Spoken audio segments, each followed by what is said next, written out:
regress. Hello and welcome back to a brand new episode of the Pick a Side podcast. My name is Joel Moran and I'm here with River Brown, Angel Velez, and Joe Dehls. And this is episode 244. In this episode, we're going to give our revisions to the NBA All-Star fan voting, discuss our current MIP pick, review the 2021 NBA draft class thus far, give our top 5 MVPs, and give our teams that will either progress or regress in the second half of the season. Riv is back from his trip. Mr. Brown. He missed one show, couldn't miss another one. Never that. Welcome back, man. It's nice to have you. Thanks. How you doing? How are you doing? I'm feing great. I missed you guys. Miss you too, Miss bro. you too, How was your man. trip? How was Amazing. Miami? Jet skis. I saw you out there. You saw me, right? Yeah. I was doing my thing. You were vibing? I was vibing. A lot of seafood, I heard. A lot of seafood and sea.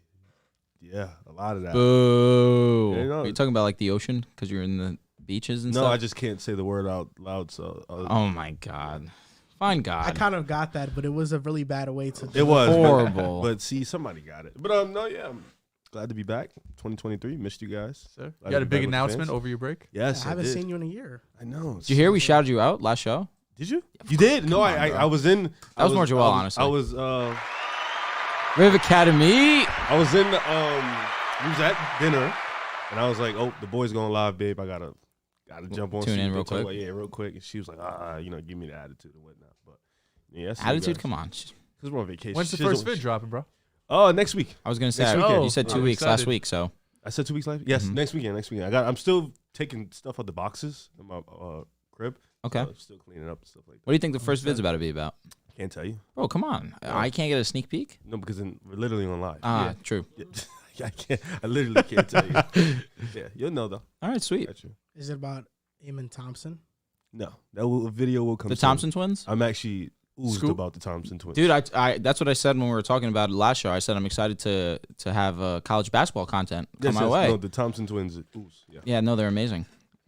And then Scoot, of course, generation. So I got a question. You obviously, made the special announcement. You had the Instagram page ready made, Yeah. TikTok, the Twitter page, the YouTube page. I just have to know if that was all your work or Fuck no. Zari was helping you with like 90% of it. And the tweets. It didn't sound like you tweeting on your page. I'll tell you the truth. I did 0% of anything. I Okay. didn't do a. You had the anything. ideas. No. No, I mean, the Riv Academy, No, that's you. I mean, I had the video, announcement, the announcement, the video. I didn't write that bullshit shit at the end with the Instagram. I didn't write that. No.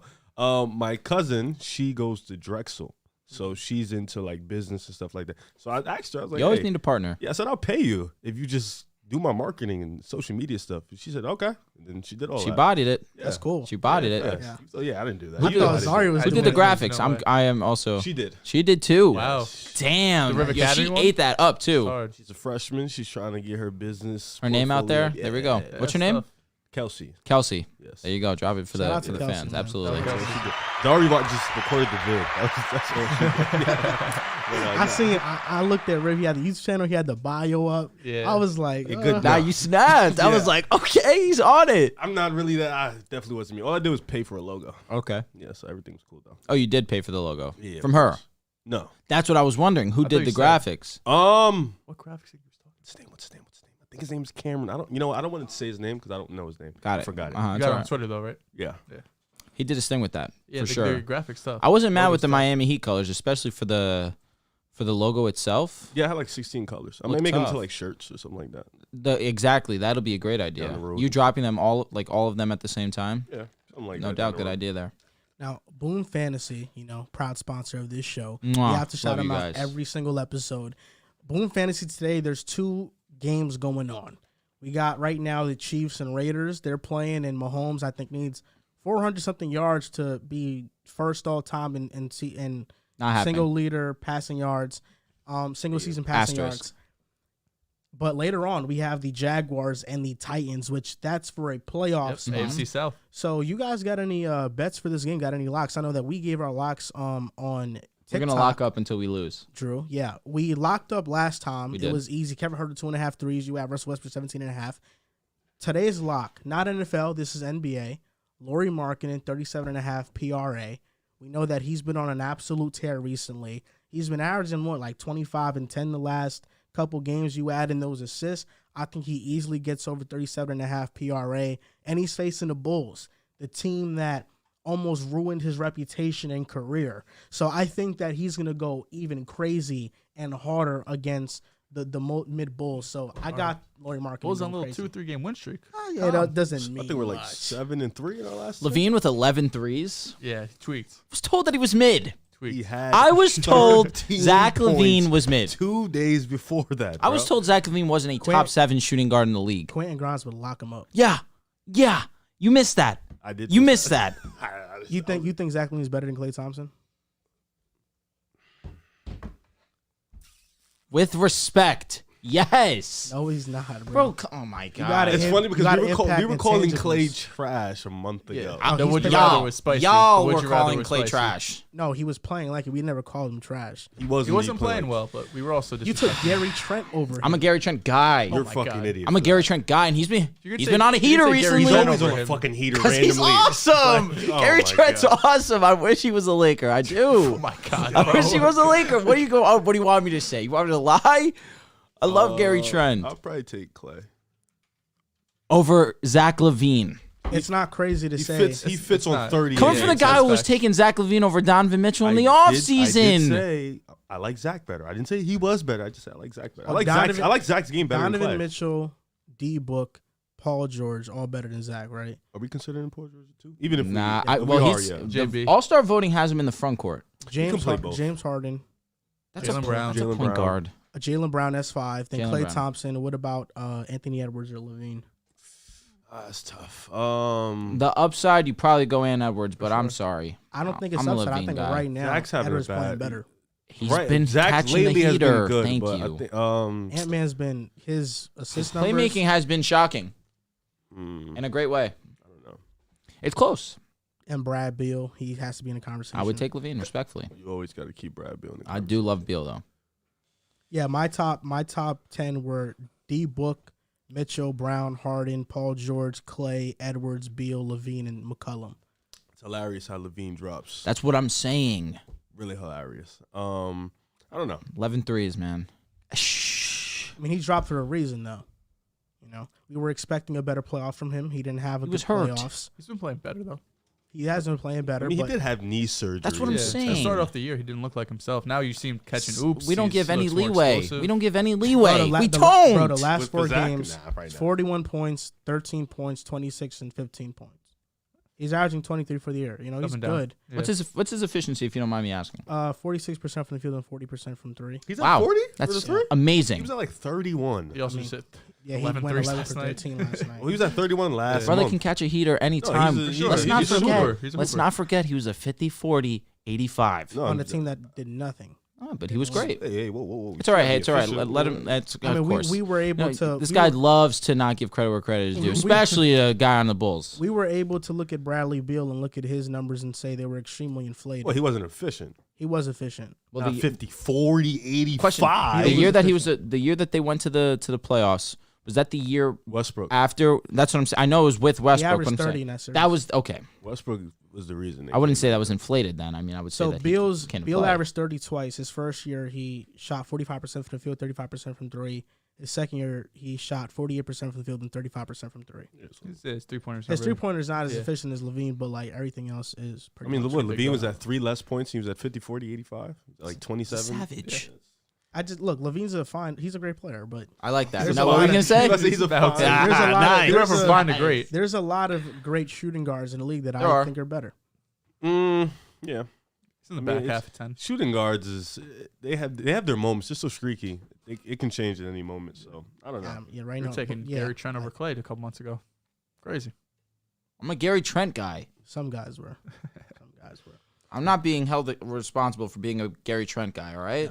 Now, if you guys are watching, you probably have noticed that Drew is wearing sunglasses.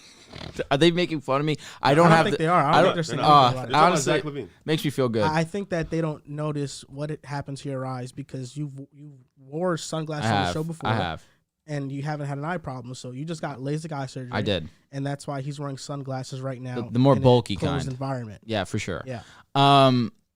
Yeah, LASIK eye surgery 2 days ago. that day it was very intense. Even now, it's still bothering me. My eyes are definitely sore. But that first day, I could barely open my eyes. And when I did open my eyes, it was just waterfall of tears. That was definitely a rough day. Vision is great. I'm seeing 2015, which you only pay for 2020. And I got a little extra credit there. But wanted to make sure I was here doing the show. I can't look at a laptop really for too long. That's why I just have my phone. Not going to look at that too much.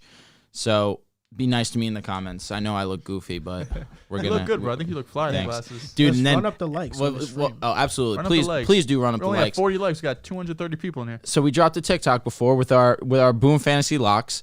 Mine was Derrick Henry, 22 rush attempts. I believe yours was Patrick Mahomes. Lauri Markkanen. Oh, you did Lauri Markkanen. Excuse me. And I told you all, I'm just like, man, I'm feeling self-conscious. I don't want to record it. I don't want to record a video. He's like, bro, you look good. Trust me. I'm just like, all right, bro, I'll record it. And what does he do on top of that? He makes me the cover page of the TikTok video itself. So if you go on our TikTok and you see a guy with a yellow beanie and sunglasses, that's me. That's me. That's me. Fly. You look like one of those Twitter guys that have a problem with the podcast that are asking for the address and just kind of came. My eyes are killing me, though. I can't even front. Now, Boom Fantasy, the QR code is going to be on the screen. You can go join up. And yesterday, there was a prop for Kevin Durant. It was a free entry, risk-free entry, and he ended up probably. I was gonna say he probably hit the over on damn near all the entries you had. He had a inefficient, but he was playing well.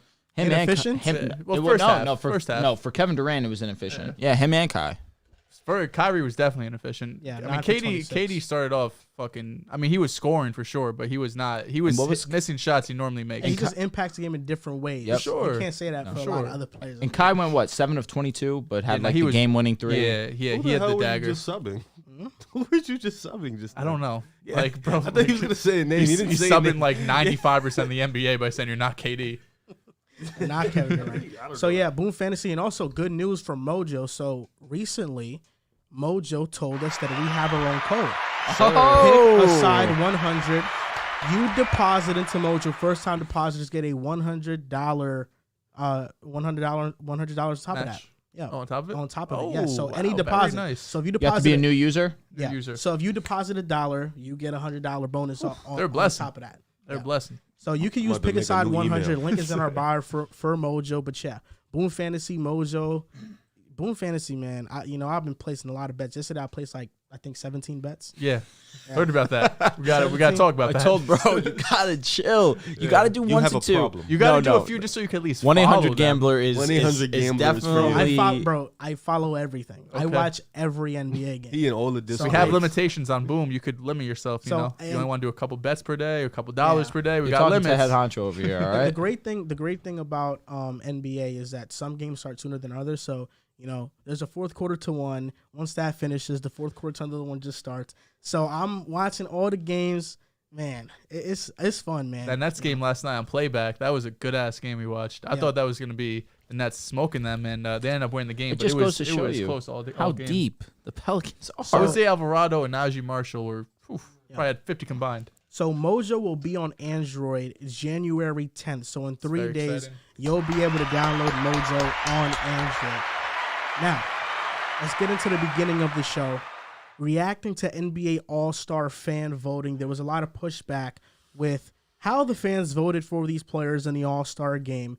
And instead of each of us giving our reaction to the list and players that we missed, since there's 4 of us and there's 4 subgroups in the All-Star voting, front court for the West and guards, and then front court for the East and guards, we each were going to give our revised top 10.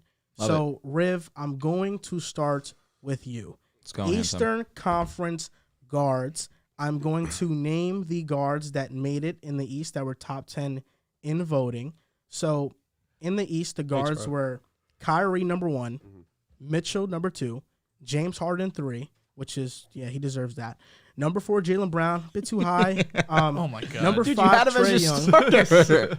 6, DeMar DeRozan. I did not have Jaylen Brown. You didn't. You're right. I apologize. 6, DeMar DeRozan. 7, LaMelo Ball. 8 Tyrese Halliburton, Oh my god. That's who you 9 had. Derrick Rose, and 10 Darius Garland. Keeping Derrick Rose on there. That's credit to a legend. So first, what's your reaction? They And then need what's your they revision? need a legend spot like the MLB did this year. Yeah. Or like, that would be tough. They did that with Dirk and help me out. Kobe. No. It was Kobe or D Wade. No. It was Dirk and D Wade. Maybe it was D Wade, but I know for a fact it was. Yo, you're 100% right. I apologize. Couple things. No Jalen Brunson up here was shocking. Very. Especially with New York behind his back. I thought he would get a little bit more votes. But then his teammate getting more votes than him was hilarious, who doesn't even play. And that's Derrick Rose. So I thought, like, that's kind of weird. But D Rose is a legend in his own right. He gets votes every single year, I feel like. Rightfully The so. fans love him. He does no wrong in other people's eyes. He's a fan favorite. So I'm not too mad about it. I just think fans need to be a little bit more serious here.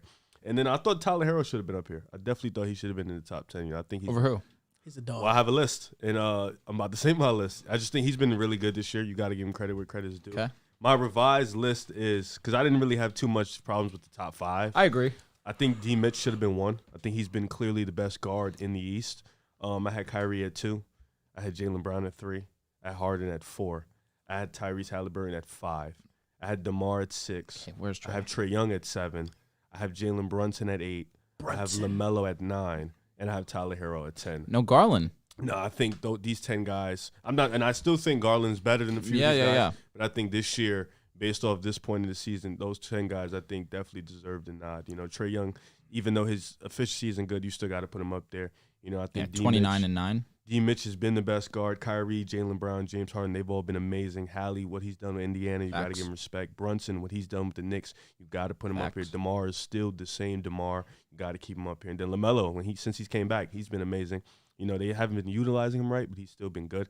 And then Tyler Herro, like I said, he's been playing elite basketball, so you got to put him up there too. But I think for the most part, the East guards, they had it right outside of D Rose. I think in adding Tyler Herro would have took his spot, but I think for the most part, they had it right. So, just to give you some, feedback on your list. For one, Jalen Brunson, I love it. Absolutely. In the offseason, I called him a star, and the giggles came out. Top 10 All-Star in your East guards. I love it. I respect when respect is given. Brunson. Okay, but Next now, tape. Listen, you didn't have Bradley Beal. No. You don't think he deserves to be in here? Not the top 10. Okay, Zach LaVine not here either. Then I'm looking Fred VanVleet off here. Fuck I no. understand that. Come on. No, I understand seriously. He's that. injured. No, fuck no. He's playing hurt. DeJounte Murray Nah, not top in 10. there. Okay, so the Brunson over DeJounte's a thing. Okay, I like it. I like it. And Drew Holiday, no Drew Holiday. Not top 10. Okay, I think these have been, right now, the top 10 guards in the East. okay. That's And fair. shout out to Dante Thomas for donating $100 Oh, in the chat. I'm rocking with these podcasts and takes from everybody, bro. I look forward to them every week. Y'all keep killing it for real. fucking We legend. appreciate it, Dante. Thank you, Dante. Wow, that was amazing. $100, bro. Thank you Oh, so much. thank you. Now, so I like your list. I do. Definitely, I like Tyler Herro being in there. I feel like people underrate him a lot. Yeah, it was a good list, and I'm Thank you. glad that Brunson made it too. Of course. No, Brunson needed to make it for sure. If you just swapped Brunson and Derrick Rose with this list, I'm sure no almost one perfect. would have had a problem, No, yes, honestly. Derrick Rose. Because Derrick people Rose is love nuts. Garland also. I love Derrick Rose. He has to go. He does. He has not He's played a legend much. to the game. He Come is, on. but let's be serious here. Nah, no, he it's a shouldn't fact. take away No, a it's a spot fact. from someone else. This is like Udonis Haslem taking away a spot from a rookie. Seriously, Okay. it's like you don't need All to. right. You come saw on. how he said he modeled his I didn't his entertain game that after dumb shit. LeBron. Yeah, no, respect. insane. Respect Oh, it. he Insane. said that shit. How many games Not has exactly, Beal but something missed around that. exactly? So he's actually played more than you'd think. He's played 24 games, so he's missed about like 14 That's games. more than Wiggins. I mean, Wiggins missed the last 15. He's played 22. So like Mitchell has played 35, so he's missed Mhm. 10 to 11 games, which at this point in the season is quite a lot. Okay, next up, Eastern Conference, staying in the East. Sir. Eastern Conference front court, the original is number 1 Kevin Durant, number 2 Giannis, number 3 Embiid, number 4 Jason Tatum, number 5 Butler, number 6 Siakam, number 7 Kuzma, number 8 Bunkero, number 9 Claxton. and number 10, Jared Allen. Jared Allen, Yeah. he did, yeah. He Nice. definitely deserves it. I mean, the top four are givens. When we did this a week or two ago, it was who's going to be that fourth guy left off. Right now, it's Tatum. I get it. No, the sky is falling. The Celtics still have the best record in the NBA, but the teams like the Nets and Nuggets, some teams have definitely caught up to them in terms of not winning 80% of our games anymore. But this top four, I mean, it's perfect. KD, Giannis, Embiid, Tatum. One of these guys are going to have to sit, unfortunately. I think you have a couple guys you expect there. Siakam, Jimmy Butler. I mean, those are two pretty given. Kuzma at 7, but Paolo at 8. He'd be the first rookie since Blake Griffin to be able to get into the All-Star game. I definitely think he deserves it. He's having one of the best rookie seasons we've seen in a really long time. Nick Claxton at 9. Claxton's been phenomenal this season. We're going to talk about most improved later. He might be a sneaky dark horse. He's been really good. He does lead the league. I know, obviously, being a big Blocks, man, right? you're going to be one of the tops in terms of field goal percentage, but he's 60 points higher than the person second, who's Rudy Gobert. He's having a great season, also around 2 blocks per game, career high in minutes, points, rebounds, and blocks. Cutting the hair, I was talking to one of our friends, Eric, who's a diehard Nets fan. He said cutting his hair, that might have been what did it. Still from last year to this year, I mean, he's had a huge nice jump. low cut. He has a very He nice does. low cut. And then who do we have at 10 here? Jared 10, Jared Allen. He's having a nice season as well. For the most part, I like this list. The one big snub was Julius Randle, I thought. Julius Randle, having somehow Can you just name the list one more time. I got you. There's quite a few snubs. I'll be There's honest. one that I have Bam. happen to heard. Bam. That's Yes. why Bam and Julius Randle were the two biggest snubs. I think those are two guys. Yeah, no who Bam, which is crazy. I could know I've definitely been put in there. disrespectful to Bam, but you can't disrespect what he's been doing this season. I'm very surprised both of those guys Kuzma got in over both of those guys being in much bigger markets, being in Miami, being in New York. Both those guys are probably having better seasons than Kuzma. I mean, Kuzma's a good ball player, don't get me wrong, but the fact that neither of them were able to get in here, Julius Randle is getting back to his, 2021 Julius Randle form. No where Nick he's is being surprising. facts. Brunson and Julius Randle with. I know there wasn't a lot of expectations given on the Knicks, but I think they've exceeded whatever expectations were put on them this season. Randle's playing out of his mind, and I was very surprised Bam wasn't in there. So my revised top Knicks. 10, the top 4, however you want to put it, Giannis, KD, Tatum, Embiid. You know how to put it, bro. I would have had Tatum one. This is I my know. guy. Be But I real. didn't. The Stand top on 4, it. I didn't really honestly think this in order. But Giannis, KD, Tatum, Embiid. I still have Butler, Siakam, Paolo, and then the last 3 would be Julius Randle, Bam, and I would have Claxton there at 10 because I think out of all of these guys, in terms of who deserves their first All-Star selection this season, it would be Claxton over Jared Allen. I don't hate that. No Bam is the one that is really concerning for me because I think defensively he's the same guy. I think arguably you can make a case he should be Defensive Player of the Year, and then offensively he's taken strides in his game. He has. So I think him not being up there It's crazy. actually that's Just been super aggressive. Yeah, which that's is the one which where all I you was can like, I ask. didn't hear him, and I was like, did they not say his name? Bam's definitely should be up there. Let me hear. You had other snubs? Yeah, well, I think the top 4 is perfect. Facts. The only knock on I have on it is maybe Joel Embiid over Giannis. That's it. I think Embiid's been that good. Okay. I agree. Giannis just had That's not 9 that points big. against the Hornets. Come on. No, I think you can you can say comfortably Yeah. Embiid has been playing better this year than Giannis. He has been. I think he has been. Claxton, I will be honest. I don't know. Maybe Claxton is the last player. I have him gets as a in 10 on it. spot. I'm not sure if I'm ready to put him top 10. Who would you put over him? I think Kristaps Porzingis deserves consideration. That's fair. Interesting. He's 4th in PER right now, and he's been averaging 20 points and like 8 rebounds. He's been really amazing for Washington. Then looking at other East front court players, of course, Bam Adebayo. Yep. So those are 2 players in Kristaps and Bam Adebayo that I think should take those spots. Over your boy Randall? Not over Randall. I think that Kuzma shouldn't be in here. Yeah. Claxton shouldn't be in here. Jared Allen. And Jared Allen shouldn't be in here, so I'd put Randall over Jared Allen.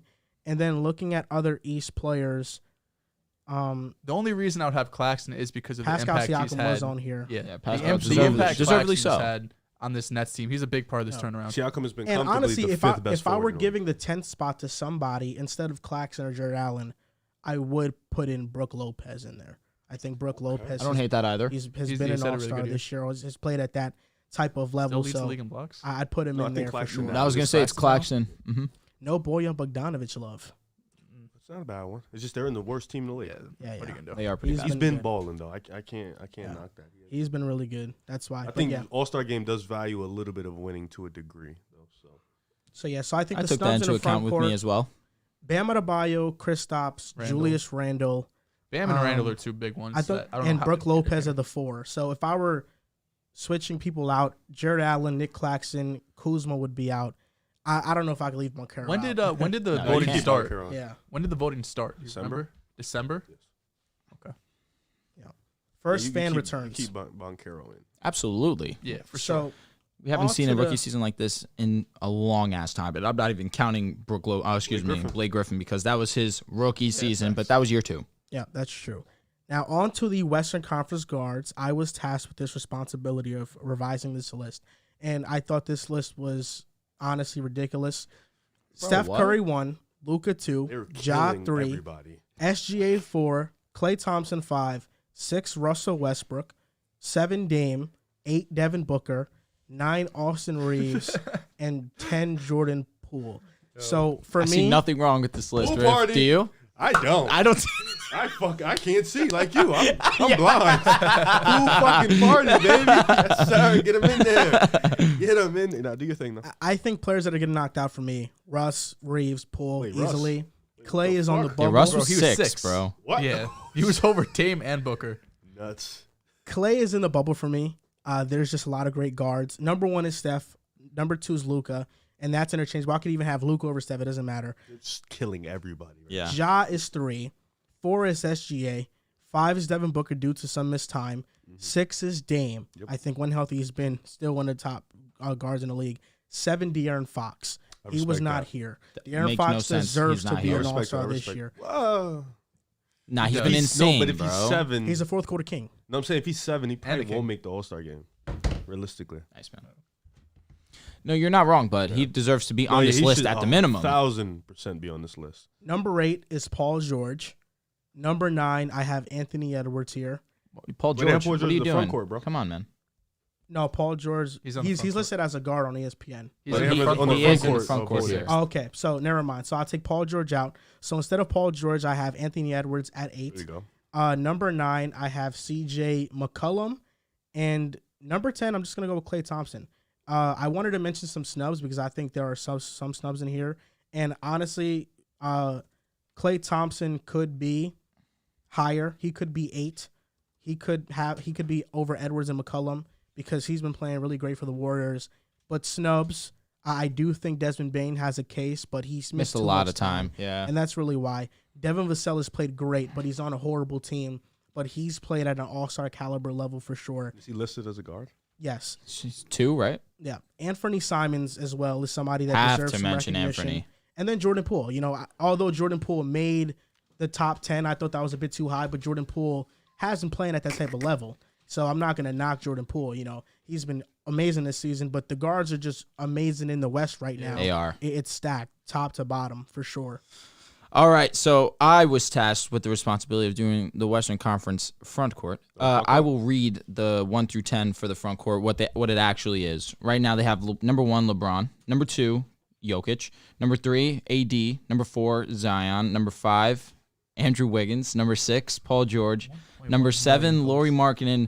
Number 8, Draymond Green. Number 9, Kawhi Leonard. And number 10, Kevon Looney. We're gonna have the whole starting 5. Yes. We're gonna And have the if whole we had starting 5. if the All-Star game ever had the whole starting 5 of the Warriors, you would never hear the end of it. Well, it's not just the starting 5. I mean, the fans literally voted for Steph, Yep. Clay, Yep. Wiggins, Yep. Dre, Yep. Looney, And and Poole to be on the All-Star game. That's Golden So they State, voted for baby. 6 You guys Golden are State probably Warrior the players to be on biggest All-Star game. fan base Yeah, there for is sure. in the NBA. Absolutely. Everyone's- Listen, got to give everyone's credit where fucking credit's due. You front-runners. It's the guys first are, time I've seen Looney on the list. I'm actually Looney's fucking nuts. surprised. so Looney got a pick. He's playing well, though. with all due respect, and I mean this with all due respect, there is no way Kevon Looney should be on this list.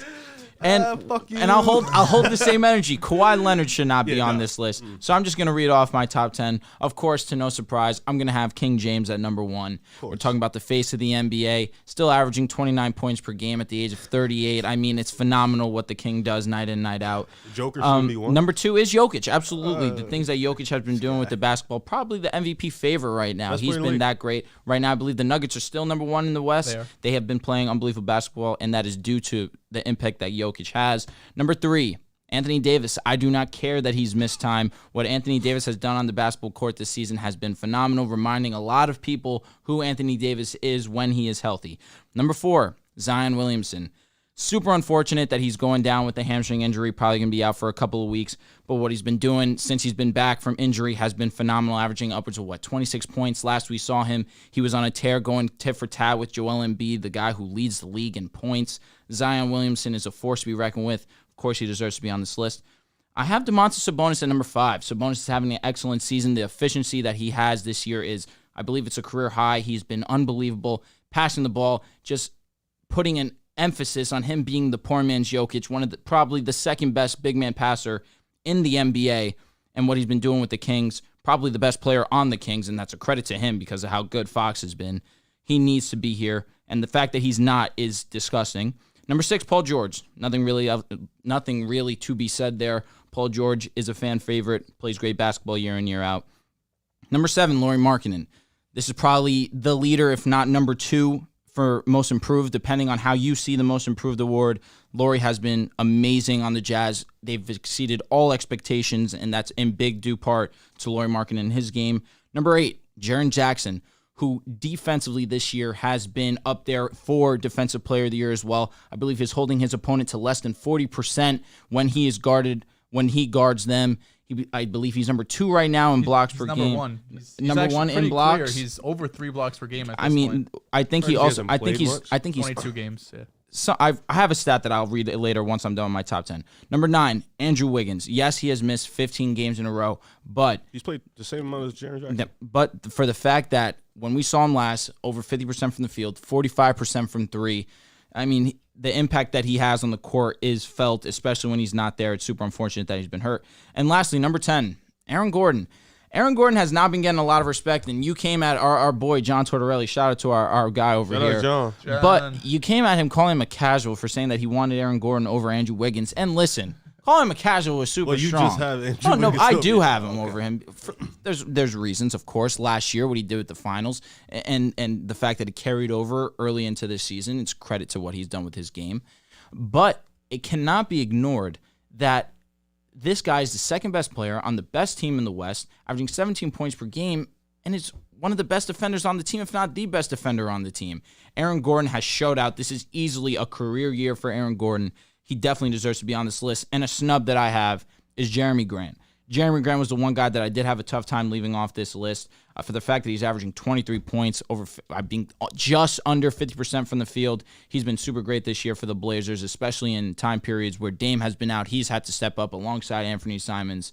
He's done a great job this year. I know you're going to be upset at me, Riv, for not having Draymond Green because of the impact that he has, absolutely. But I just look at these guys. Listen, absolutely.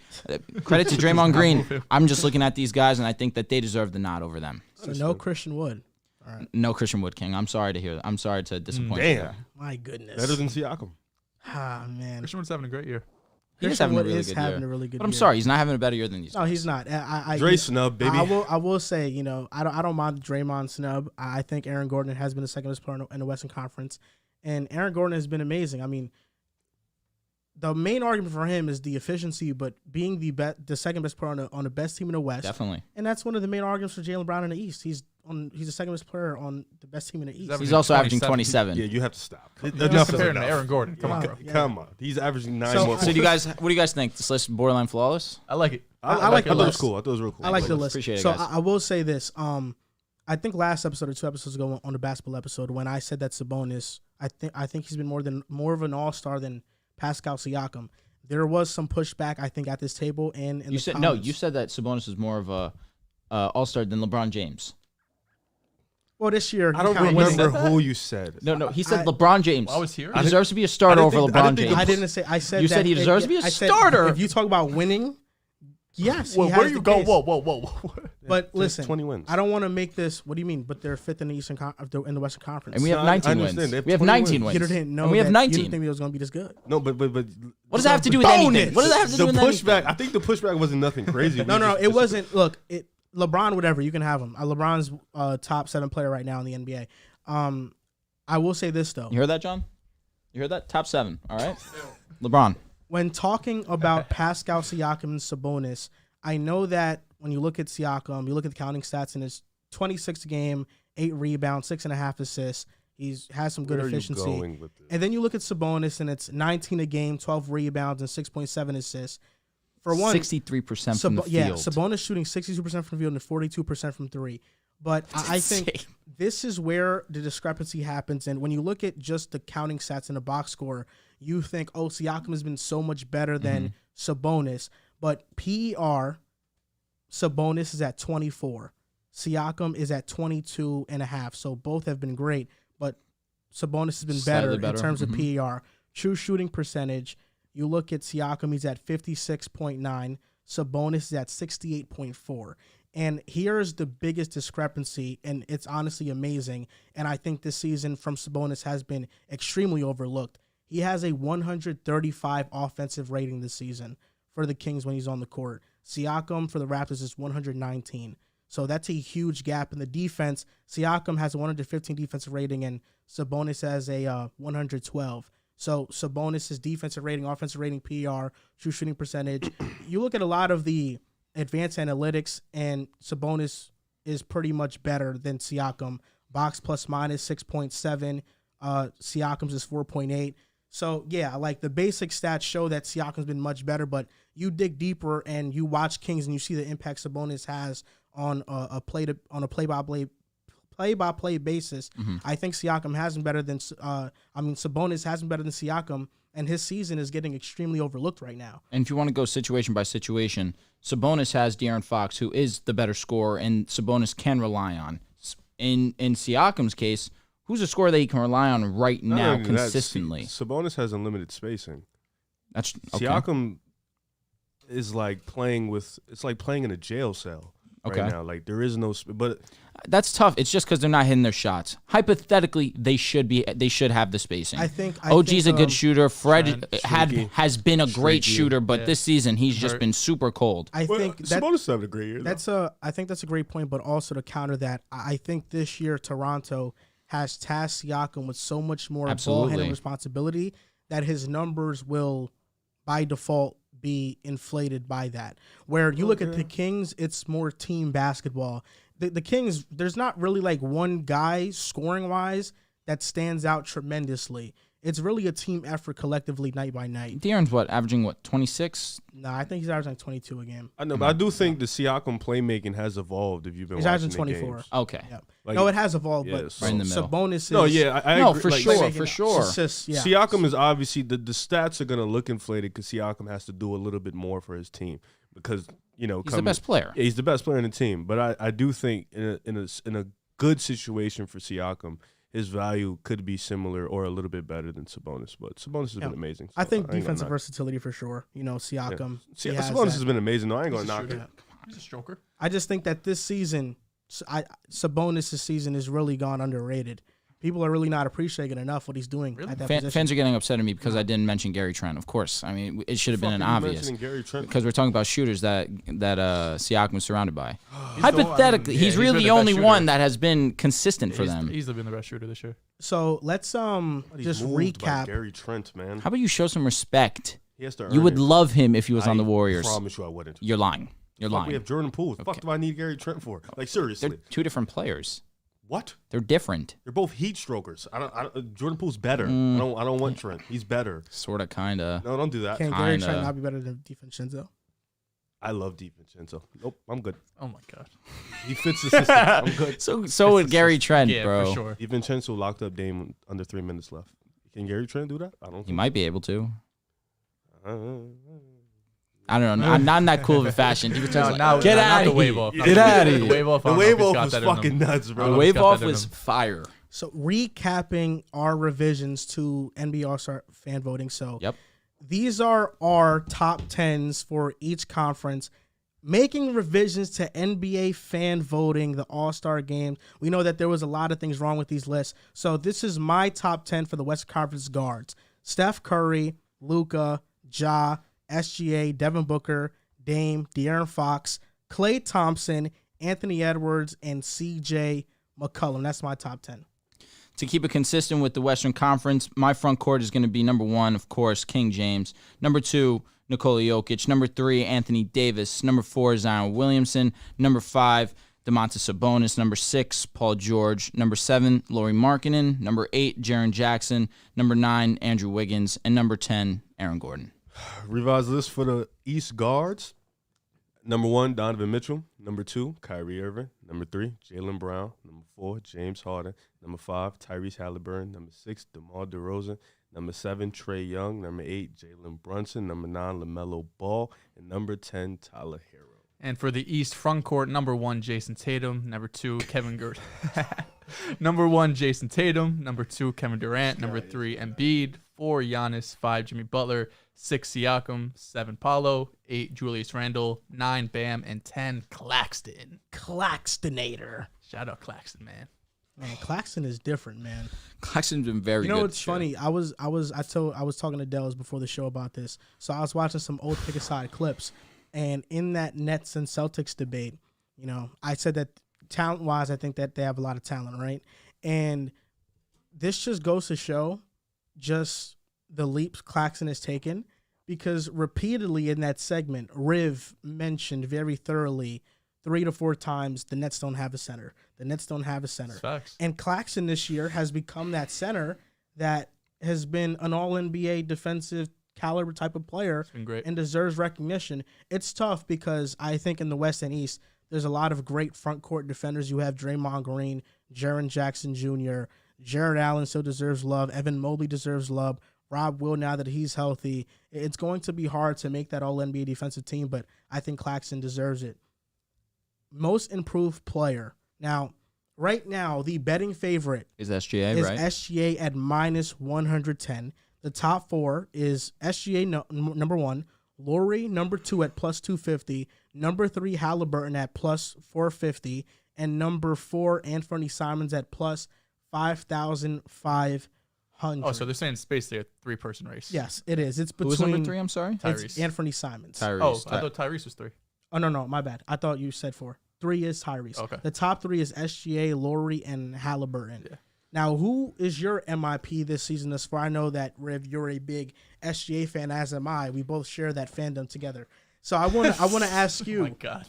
who's your Same MIP favorite? You know, are you going to stick with your guy, or are you going to, give another answer? I'm not looking forward to, maybe. No, yeah, I'm not gonna give it SGA because I think if you've been watching, if you've been a fan, like Joel said, me and him, we've been a fan of SGA. You've known he's been a star all this long, especially last year, 24 points per game. The year before that, 23. Yeah. The problem is he just gets hurt, and then he doesn't finish out the season. But I think he's been on this all-star, all-NBA level trajectory. I think the MIP award needs to be given to somebody who kind of lost their way, who were kind of a role player and has become an all-star.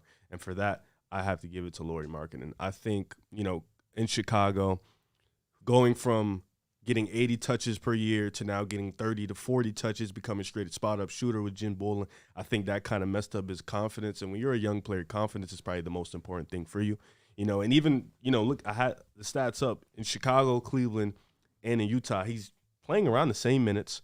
It's pretty much been the field goal attempts and the comfortability he has with Utah. They run a 5-out system. They let him exploit mismatches. Jim Boylen, teams played guards on Lauri in Chicago because Jim Boylen did not want him exploiting those mismatches. So I think with Utah, like the way they're just playing him in sets, him being able to cut, him getting the rebound, being able to run in transition. They run a very elite transition offense. Him just being so versatile in Utah, and Will Hardy, shout out to him being as great of a coach he is in his first year, allowing Lauri to kind of – he's a 7-footer that can dribble the ball and shoot from all 3 levels. He's efficient from everywhere. So if you have that type of dangerous guy on your team, why not let him loose? Yep.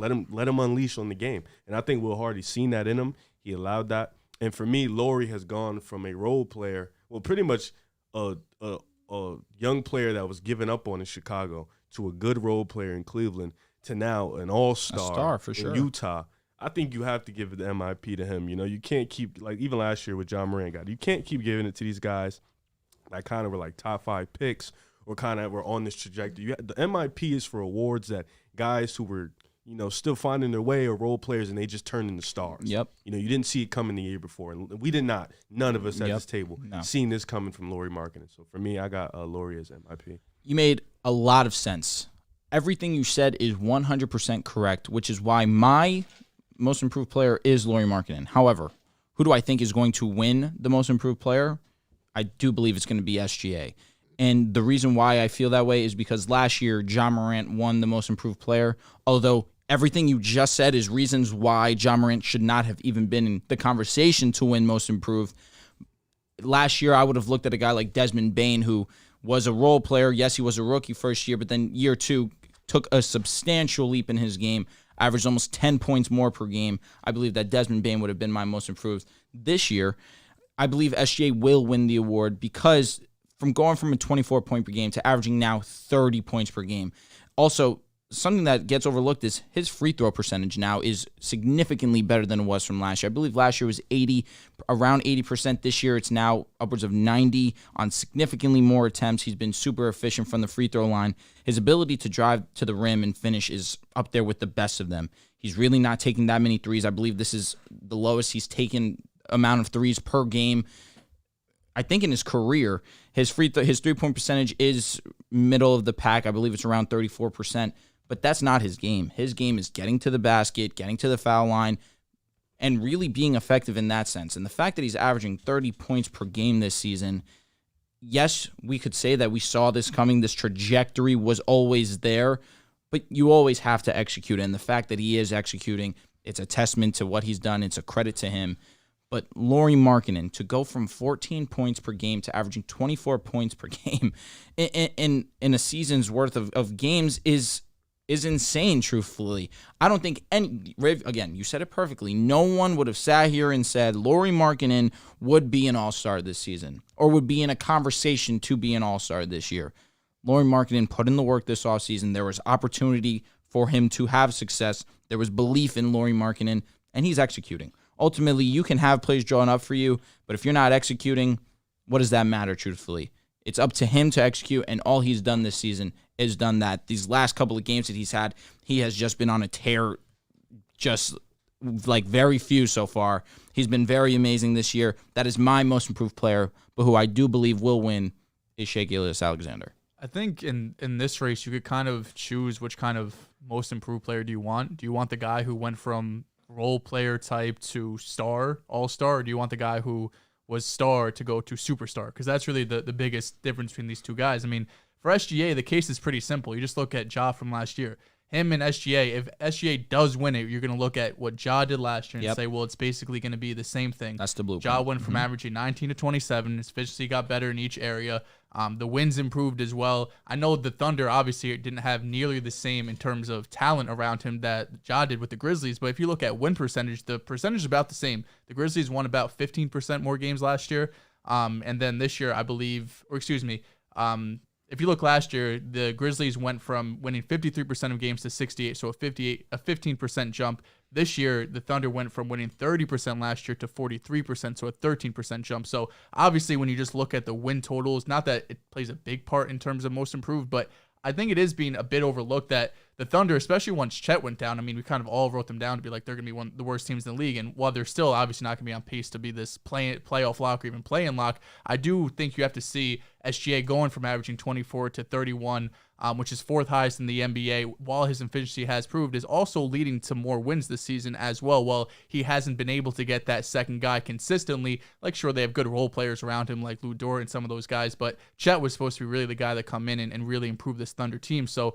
for SGA, his efficiency improved, his points per game improved, his play when you just watch him improved, but it's also leading to wins, which is something you haven't really seen from this Thunder team in a few years. And then the other one is Lauri. And when you look at Lauri, you just have to look at 2 seasons ago with Julius Randle. It's a pretty similar situation where they're going from a different team. Now they're the number 1 scoring option. Randle was with the Pelicans before going to the Knicks. He had AD there. That was the last season where he was on the Pels. And once they switched teams, Lauri, Julius Randle, both going to a new team, new role, both became the number 1 scoring option. And once Lauri got here, I know his second year league, he averaged 19, almost 20 points per game. But then over the last few years, he kind of, didn't really find his role or his position in the NBA. But now that he's on this Jazz team, I mean, he's taking a huge leap. Like you said, going up nearly 10 points per game is something that is rarely done in the NBA. Also up 3 rebounds from last season. His efficiency has improved as well. And it's really just a matter of, would you rather have the guy or what's more impressive? Like, I honestly, my pick is SGA. I like the fact that he's gone from star to now superstar, top 5 scoring player in the league. Lauri's been obviously incredible as well, but when you go from star to superstar, it's just more impressive to me than going from role player or, key contributor to star player, because Lauri could have a good season and next year maybe he's not averaging 24, 25 again, which is probably likely. I don't know if this is going to be this is the new Lauri. He's going to be consistent all-star year in and year out. Doesn't take away from the fact that he's having a great season this year. But for me, I like the fact that SGA has really been on this pace to become a superstar. Now he's taking it this year. And I think especially next year with another top pick, with Chet back, he's just going to, keep going. I think what you mentioned, the point of going from role player to star and star to superstar, is what this debate is going to be about. SGA made a big time leap. We're now talking about him as a potential superstar and as one of the top guards in the NBA, one of the top shooting guards in the NBA, if we place him in that category, for sure. Ultimately, though, this is the most improved player award. Who improved the most? And SGA, Lauri are the top two guys in this race right now. SGA from last season had a 6.4 point per game jump. He declined in rebounds and assists per game by 0.2. He upped his efficiency from the field goal by plus 4.5, from the three plus 4.7, and he had a 5.7 PER jump, a 3.2 box plus minus jump. Lauri Markkanen across the board is better in his jumps. 9.7 point per game jump, which is insane, going from 14 to now 24 a game pretty much. 2.7 rebounds per game jump, 0.6 assists per game jump, plus 9.4 field goal percentage jump, plus 7.2 3-point percentage jump, a 9.3 PER jump, and a plus 4 box plus minus jump. And even when you look at the PER, SGA right now is at 26.6. Lauri's at 23. SGA, of course, has elevated himself into another conversation, but Lauri Markkanen across the board has had bigger jumps in his game.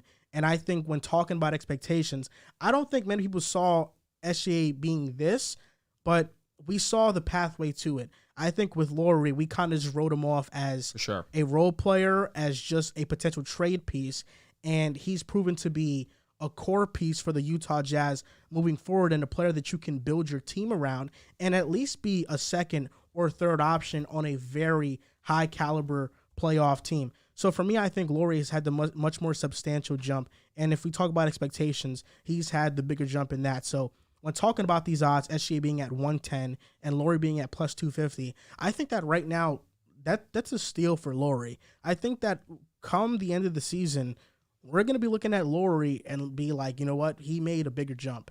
I'm with you. I think that Lauri is the most improved. I just see the way that they gave the award to Ja Moran last year, and I find it hard to see them not giving it to SGA. If SGA continues averaging upwards of 29 to 30 points per game, it's going to be impossible to steal that award from him. Not that he's not deserving, of course, but you do look at Lauri and the jump that he's taken from last year to being a role player, bench player, sixth man, seventh man off the bench. I just don't see how you can look at that to what he's doing this season and not give him the award.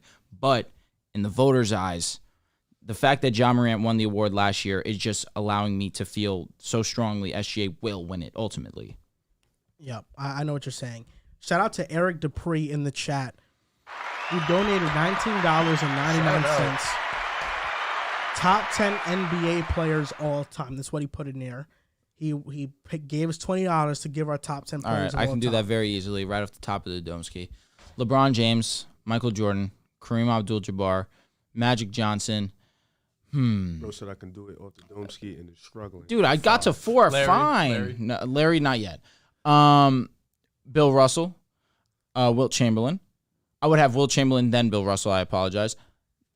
Tim Duncan, Larry Bird, Kobe Bryant, Hakeem Olajuwon, Steph? and Steph, honorable mention. Shaq. Nope. I got the same one because I really don't feel like Maybe a different order, but You wouldn't have no. Wilt in there. Will would not And then be there. Bill Russell would be like 11, right? Or something like that. Sherman? Jared Stidham right now has 27 passing yards, and it's about to be the end of the first. I mean, He's it a was master so class. high. It was dumb high. Boom had it at like 240, I think, but it closed. So my top 10, it's Michael Jordan, LeBron James. Oh, so, really? I have Kareem Switch- Abdul-Jabbar. MJ number 1? You switch 1 and 2 a lot. I have number 4. I like Kobe Bryant. Number 5, I'm gonna go Larry Bird over Magic. Number 6, I have Magic Johnson. Number 7, I have Bill Russell. Number 8, I have Hakeem Olajuwon. Number 9, I have Shaq. Oh, so fuck Will Chamberlain, right? And number 10, I'll throw Wilt in there. Okay, it makes no MJ. sense. LeBron, Kareem, Magic, Kobe, Tim Duncan, Larry Bird, Hakeem Olajuwon, Shaquille O'Neal, Steph.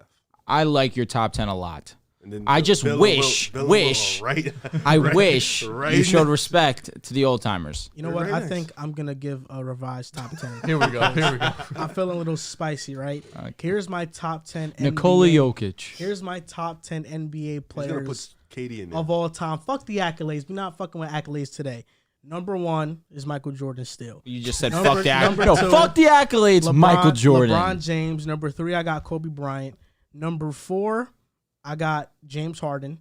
Number 5, I got Kevin Durant. Number 6, I Losing got me. Steph Curry. Losing me. Number 7, I got I'm gonna throw Brandon Roy in there. Okay. Big time Here we go. Brandon Roy fan. Even if you were trolling, you put Harden over Steph. That's just Yeah, it was delusional. bad work. I don't know. Harden in his prime. What do you mean? I don't know. You look at Harden in his prime. He was different, Joel's been man. on some real trolling shit lately. I don't know, man. I understand it. James Harden is different, man. I feel like you don't respect James Harden enough I don't. and what he's done and what he's meant to the game of basketball. I don't. Wait, so are we calling SGA a superstar? I think it's trending towards Not that. yet. I mean, Not yet. Very soon, though.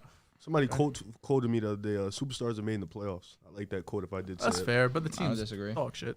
Whose fault is that? Not SGA's. Can't help him there. Get him to Maybe the playoffs, though. I love. Trust me. I watch Listen, the the game. Mavs are not great. They're still a top 4 seed in the West. Talk to him. Okay, get it done is what I'm saying. I'm I- talking to the Thunder. I didn't finish my list. I got Luka in the top 10 for You sure. have Brandon not Roy over surprised. Luka. I think Giannis. Brandon Roy over Luca. So I'm going to do it again. So I got MJ, LeBron, Kobe, Steph, KD. I got Luka. I got Kawhi. Pete Kawhi is different. I got Can Kawhi. this just be 10 players you've seen with your own eyes minus got- Michael Jordan? 8, James Harden. Pete Kawhi ain't better than Pete. Number Shaq. 9, Nikola Jokic, but he can move up tremendously. Number 10, Shaq. Giannis. Number 10, Giannis. Pete Shaq better than Kawhi. Pete Kawhi. Giannis has the ring already. Why isn't he over Jokic? I like Jokic. Those I like are the guys Jokic he liked, too. except Steph. I like Jokic better. Shocking. Did you even have Steph in the 10? I did. Okay. I had a number You 4. didn't have Jason Tatum? Fuck no. Get out of here. You guys are casual. It's Joel Embiid generational. deserves it over him. Oh, he doesn't. Oh Jesus Christ. Joel Embiid doesn't deserve shit. Embiid. Embiid deserves a trip to the 3rd round. He's not going to get it. So, you know that I think as of recently, when looking at the 2021 NBA draft class, you can kind of say that it hasn't, it's been kind of disappointing. Obviously, putting everything into perspective, Would you say it's unfair? it is the second year Very of soon. their career, so nothing is written in stone yet. But as of right now, doing a review on this draft class, has it been underwhelming? Now, Rev, I want to start with you because this was the first draft that we did analysis on. It was? Yeah, we were very high on Cade, I on thought it was the Evan year Mobley. before, 2020. Now, we went in depth on this Ah, one okay, for okay, sure. okay. But, you know, Cade, Mobley, Green, we all viewed as stars. Let's do it. James Bucknight, you know, didn't pan out like you thought he would. Pain. That hurts me. That's a Cam Reddish type miss. yeah. That, But that's fine. You know. but reviewing the draft class, do you think it's been underwhelming? I think it's been really weird. You know, I think the top guys have definitely not given us the type of flash and flair we want. But I think a lot of the role players are starting to find their roles. I'm gonna quickly go down this shit. Cade hasn't played much this year, so we're just kind of skip him off. I think Jalen Green, our evaluation was very certain. He's a volume scorer. He's gonna figure it out later in life. The efficiency is gonna be bad to start his career. He's gonna figure it out. I think Mobley, offensively, I think we knew it would take some time, but defensively, we kind of imagined that he's a generational defender in that aspect. Scotty Barnes, I think, is the one we kind of was like, damn, you know, a guy who. You know, the trajectory on a rookie being amazing his first year and then declining in year 2 is MCW Tyreek Evans-like, and they're all bust. So it's not looking good for Scotty. I'm not going to say I'm all the way off the train, but he hasn't looked very good in year 2. But I think W's nuts. Yeah, you're being wildly rude. James Bucknight was definitely a Cam Reddish one. Extremely fucking biased. I just loved his game in college. But I think guys like Josh Giddey, finding their way. Wagner finding their way. You know, guys like Alfred Sengun finding his way. Trey Murphy finding their way. Trey Mann. You know, guys that were under the radar. Isaiah Jackson, like Quentin Grimes. Like, there's so many guys in this draft. Santi Aldama, just finding their way. Jeremy Robinson-Earl. Like, they're just finding their way within their teams. And I think the top guys are still figuring out. Ayo Dosunmu, I didn't even mention him. Herbert Jones. Oh, my God, there's a lot of steals in this class. So I think, really, really deep. I think the lottery is definitely underperforming right now. But I think in terms of the back end, the guys in the late first, second round pick, I think they've been doing their jobs of filling in the gaps and filling in rotation pieces for playoff teams.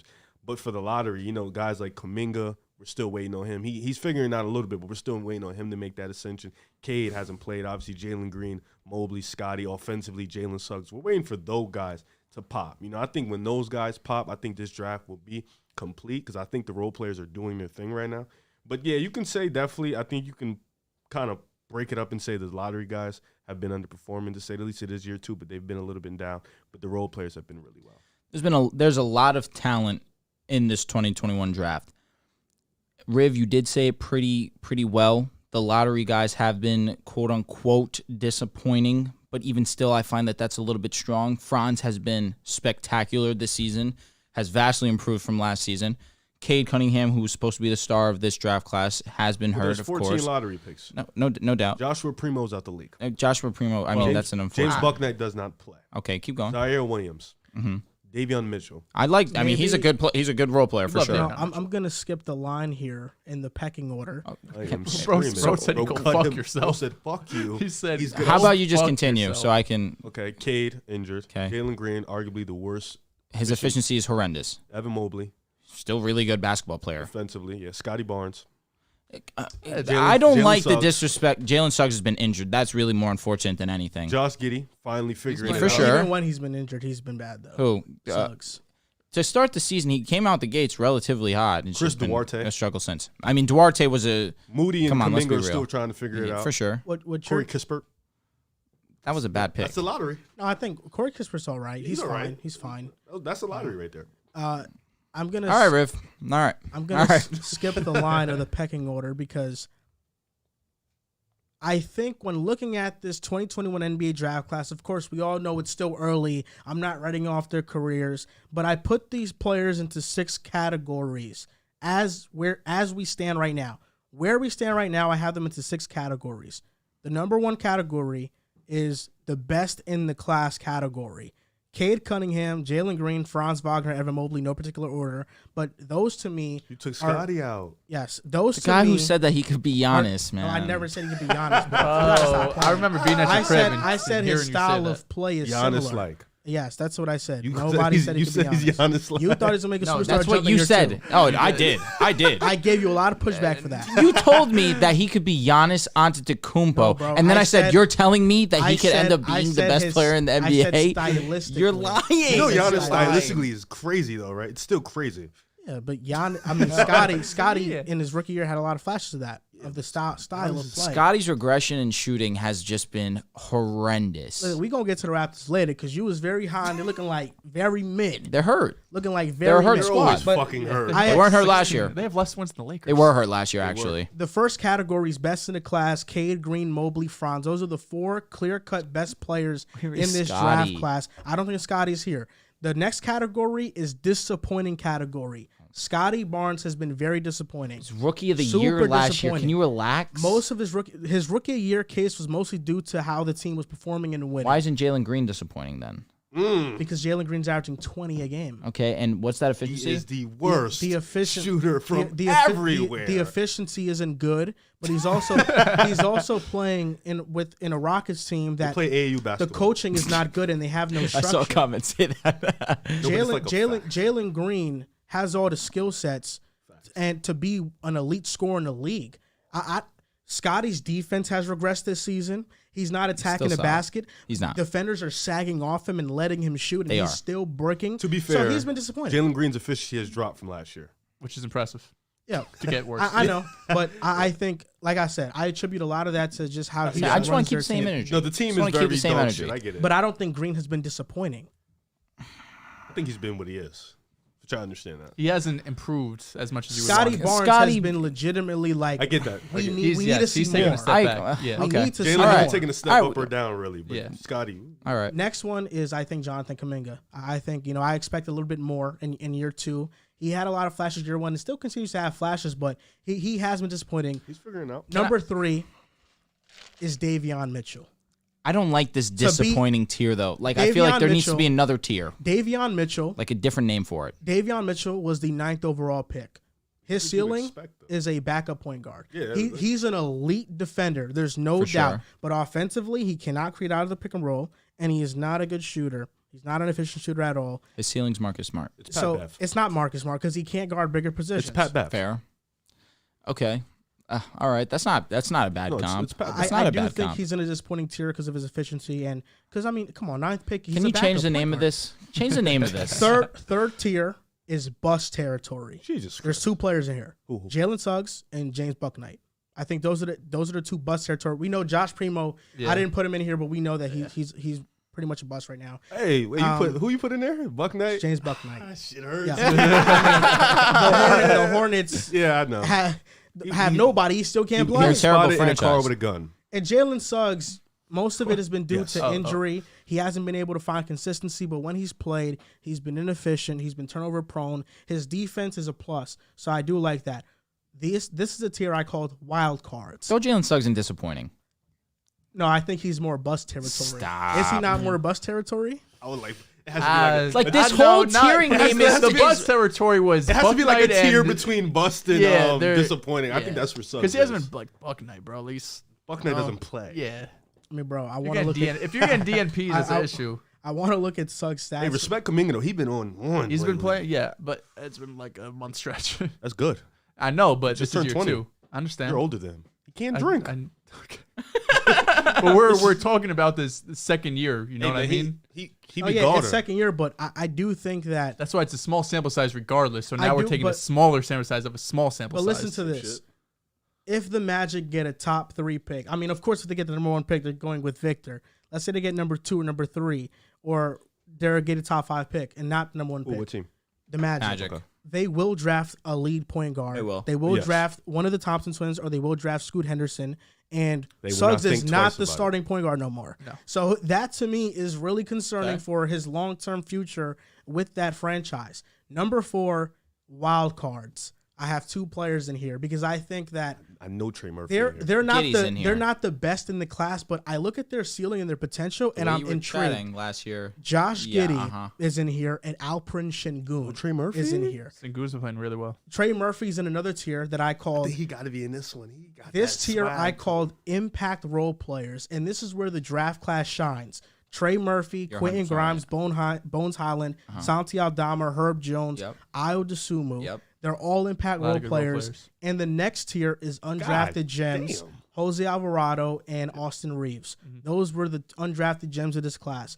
So this class, like you guys, like Riv mentioned, and you mentioned I also tried briefly. to. I Drew, tried to. This Unbelievable. class is role player heavy, and there's still question marks about what the top players in this class are going to become in terms of their stardom. But I think overall, this class has a lot of depth and a lot of valuable players. And there have been some misses for sure, but this is a solid draft It class. is I wish I could Solid. change the name of your tiers. I like the placement of some of these players, majority of these players, I should say. But the disappointment list, I don't love the name of it. The bus list, I see where you're coming from. You made a very fair point with the Magic. If they do get a great draft pick this year, they probably are going to move Suggs to the bench, become a role player. But the disappointments list, Scotty, you have Kuminga in there. Who else you have in there? Davion. It's like I feel like that's strong. It's like Kuminga definitely had expectations. Scotty definitely had expectations. But to call them disappointments, if anything, you could call Scotty a disappointment because he was the rookie of the year last year. He had a great rookie campaign, and for him to not at least keep that same pace, is disappointing, but the rest of these guys is pretty unfair. It's like Kuminga has a bunch of guys in front of him, a bunch of veterans, that it's tough for him to really find his true spot with the Golden State Now Warriors. we're seeing it, though. No, Now for they sure. get an It's opportunity. absolutely. For sure. For sure. Kuminga's You wanna see averaging Moody more do that, minutes too. this year. He's averaging less points and is less rebounds and is not. What are the He's- minutes? He looks better than he did last year. He looks more comfortable. In spurts. Would you like me to? And then tell you? Jalen Green not be, if you're going Would to you have these disagree? guys in there, then Jalen That Green, Jalen I feel Green like is not more disappointing, comfortable. I mean, for the sure. efficiency is dog shit, and it's Bro. only there because he gets volume. You like to mention to me how certain players have these certain stats because of their usage rates. He's one of those players that's benefiting from that. The Raptors would love to have Jalen Green right now and his shot creation ability. I mean, sure. Like, I think they'd love to have him. They're a bad team Kuminga, right now. I think, for one,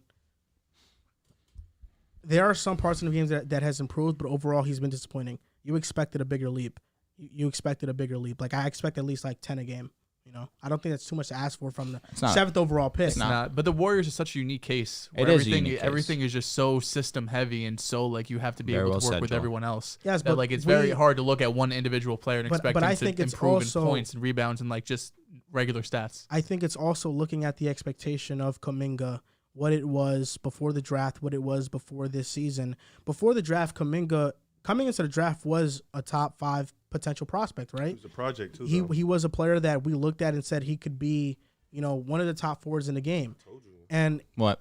He top as a four. rookie, he flashed, and this year he's playing well, but it's more so like kind of in like a roller's role. Yep. And his role long term, I guess where I'm projecting it now, is less so of a shot creating forward and more so of a dependent player that rolls and is like I get what you're saying. and is a cutter and it isn't really somebody who can be like a lead player on a team.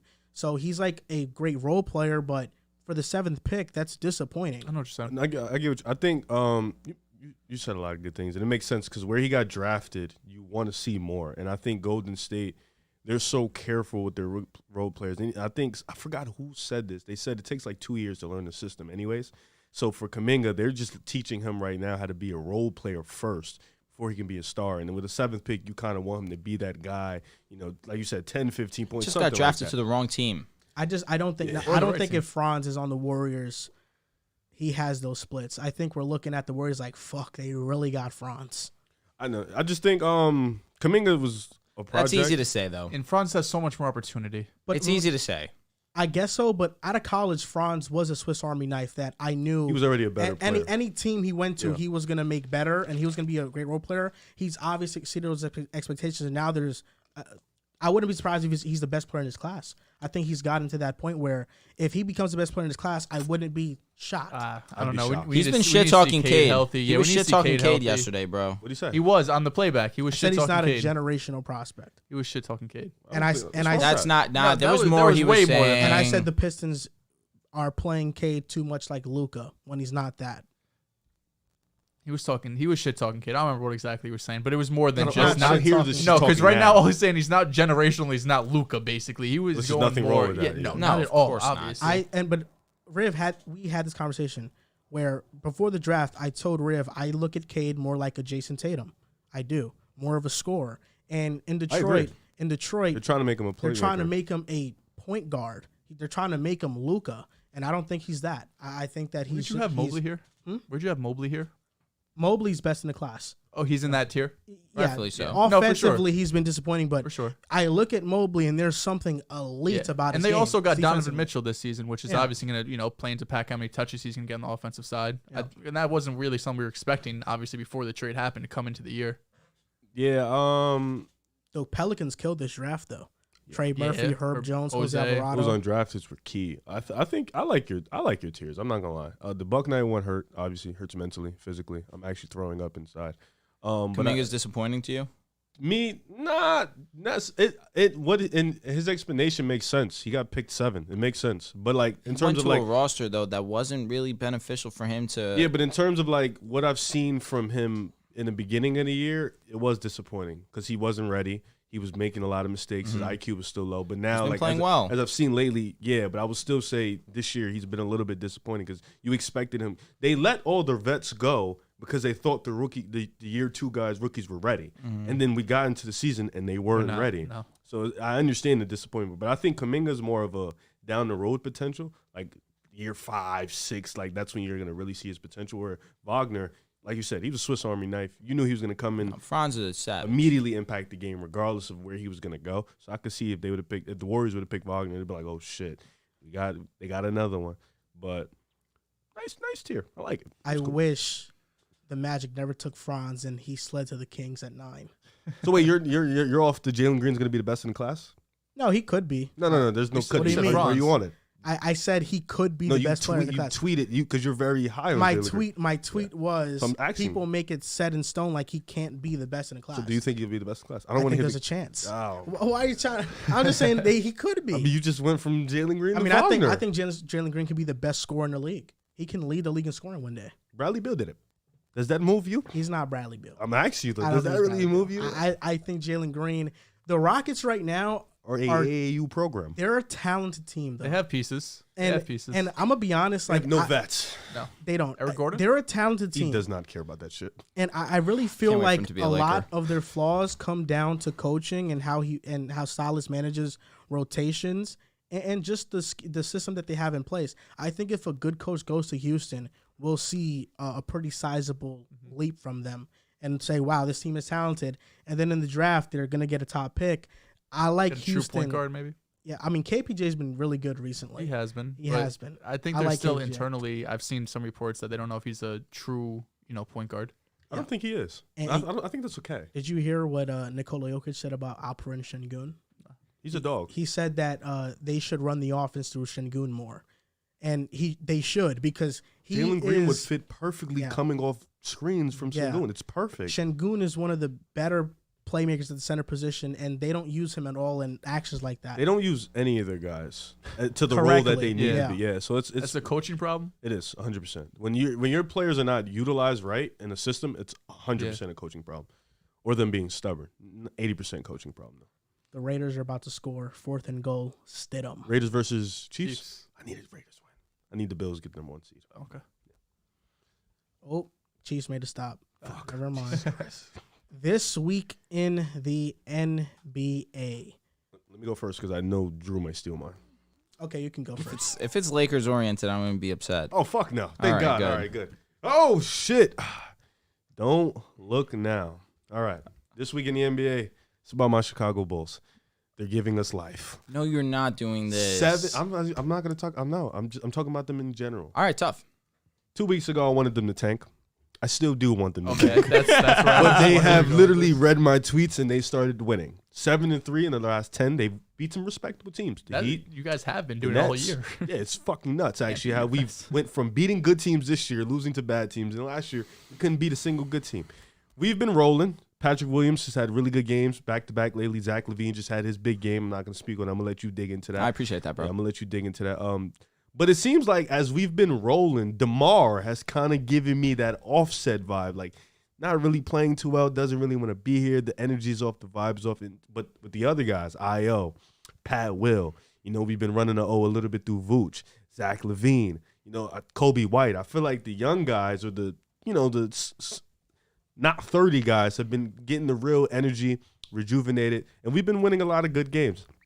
This direction for this team is very fucking weird. I don't know where the front office wants to go. I don't know if they want to go and compete to be first-round exits every year or if they want to go tank. But I have to give credit because even though all the doubts, all the noise, they have been winning good games. They've been beating good teams, so I got to show respect to that. They've beaten the Bucks. They've beaten the Nets. They've beaten the Cavs. They've beaten good teams. They've beaten Philly, even though they haven't beaten Philly in years. So you got to give them that win. So they've been good teams, and you got to give them the respect. I was going to say, last year you could not beat a top 6 team to save your life. This year it's a complete opposite story. So it's a credit to you guys. And quick to we touch. beat the Nets last year. Facts. Yeah, we always beat the Nets. Was that when they were top 6 though? Yes. You saw that We beat the Levine Jazz, stat? too. Okay. You saw that Levine stat? There's only 2 players in NBA history. I was who going to let him shot- cook. Oh, okay. No, Oh, go my ahead. bad, No, my go bad. ahead, bro. Say it. Say the stat. There's only been 2 players in NBA history to make 11 threes and shoot 80%. It's Steph Curry and Zach LaVine. He's on the list with Steph Curry. It's just all He's the you need greatest to player do ever. is just you don't have to do much. You don't have to do much really, but just respect that man. That's all I'm asking. I'm That's not your asking this week you. in the NBA is I'm to not respect Zach asking you to call Zach LaVine the best player in the NBA. I'm not doing that. All I'm simply asking is that when you talk about Zach LaVine, you simply respect him. Now, my this week in the NBA is that my Lakers are on a 4-game heater. We're on a 4-game heater. Bro, I understand. I've heard this like 8 times. I understand that we are not where we want to be in the Western Conference standings. However, it is a testament to how close in a dogfight the Western Conference is that we're only 8 games out of first place, and we're the 12th, 13th seed. But some bad news, unfortunately, for the Los Angeles Lakers. Austin Reeves to be reevaluated with injury. Lonnie Walker to be reevaluated with injury in 2 weeks. Sucks. It's tough. It's really tough. However, I will say this. Dennis Schroeder really has come alive these last couple of games, giving us good minutes. All you can ask for. I think the biggest surprise of the season was Kendrick Nunn last night dropping 23 points. I was stunned. I was floored. Shout out to him. He put a great performance forward. And of course, the king, LeBron James. If LeBron continues to do what he's been doing, January 31st at the Madison Square Garden, he will have an opportunity to pass Kareem Abdul-Jabbar for most points all time. And guess who will be in attendance at that game?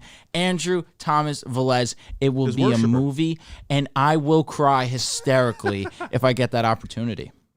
Shout out to you. I'm happy for you, bro. I'm not. I want to look at the tickets and how much they cost. They're probably. I finessed. Not gonna lie, you might be able to. I got them for Christmas. Oh, they were. Oh, wow. I will tell you, they were $250. You might be able to flip that for like. We got 4 tickets, $250. Yeah, really good seats. Going with that, right? Al, Charles, and Jeep. Oh, nice, very nice. Didn't invite us, the team. It was a Christmas gift. Talk to my parents-in-law. No, I'm good.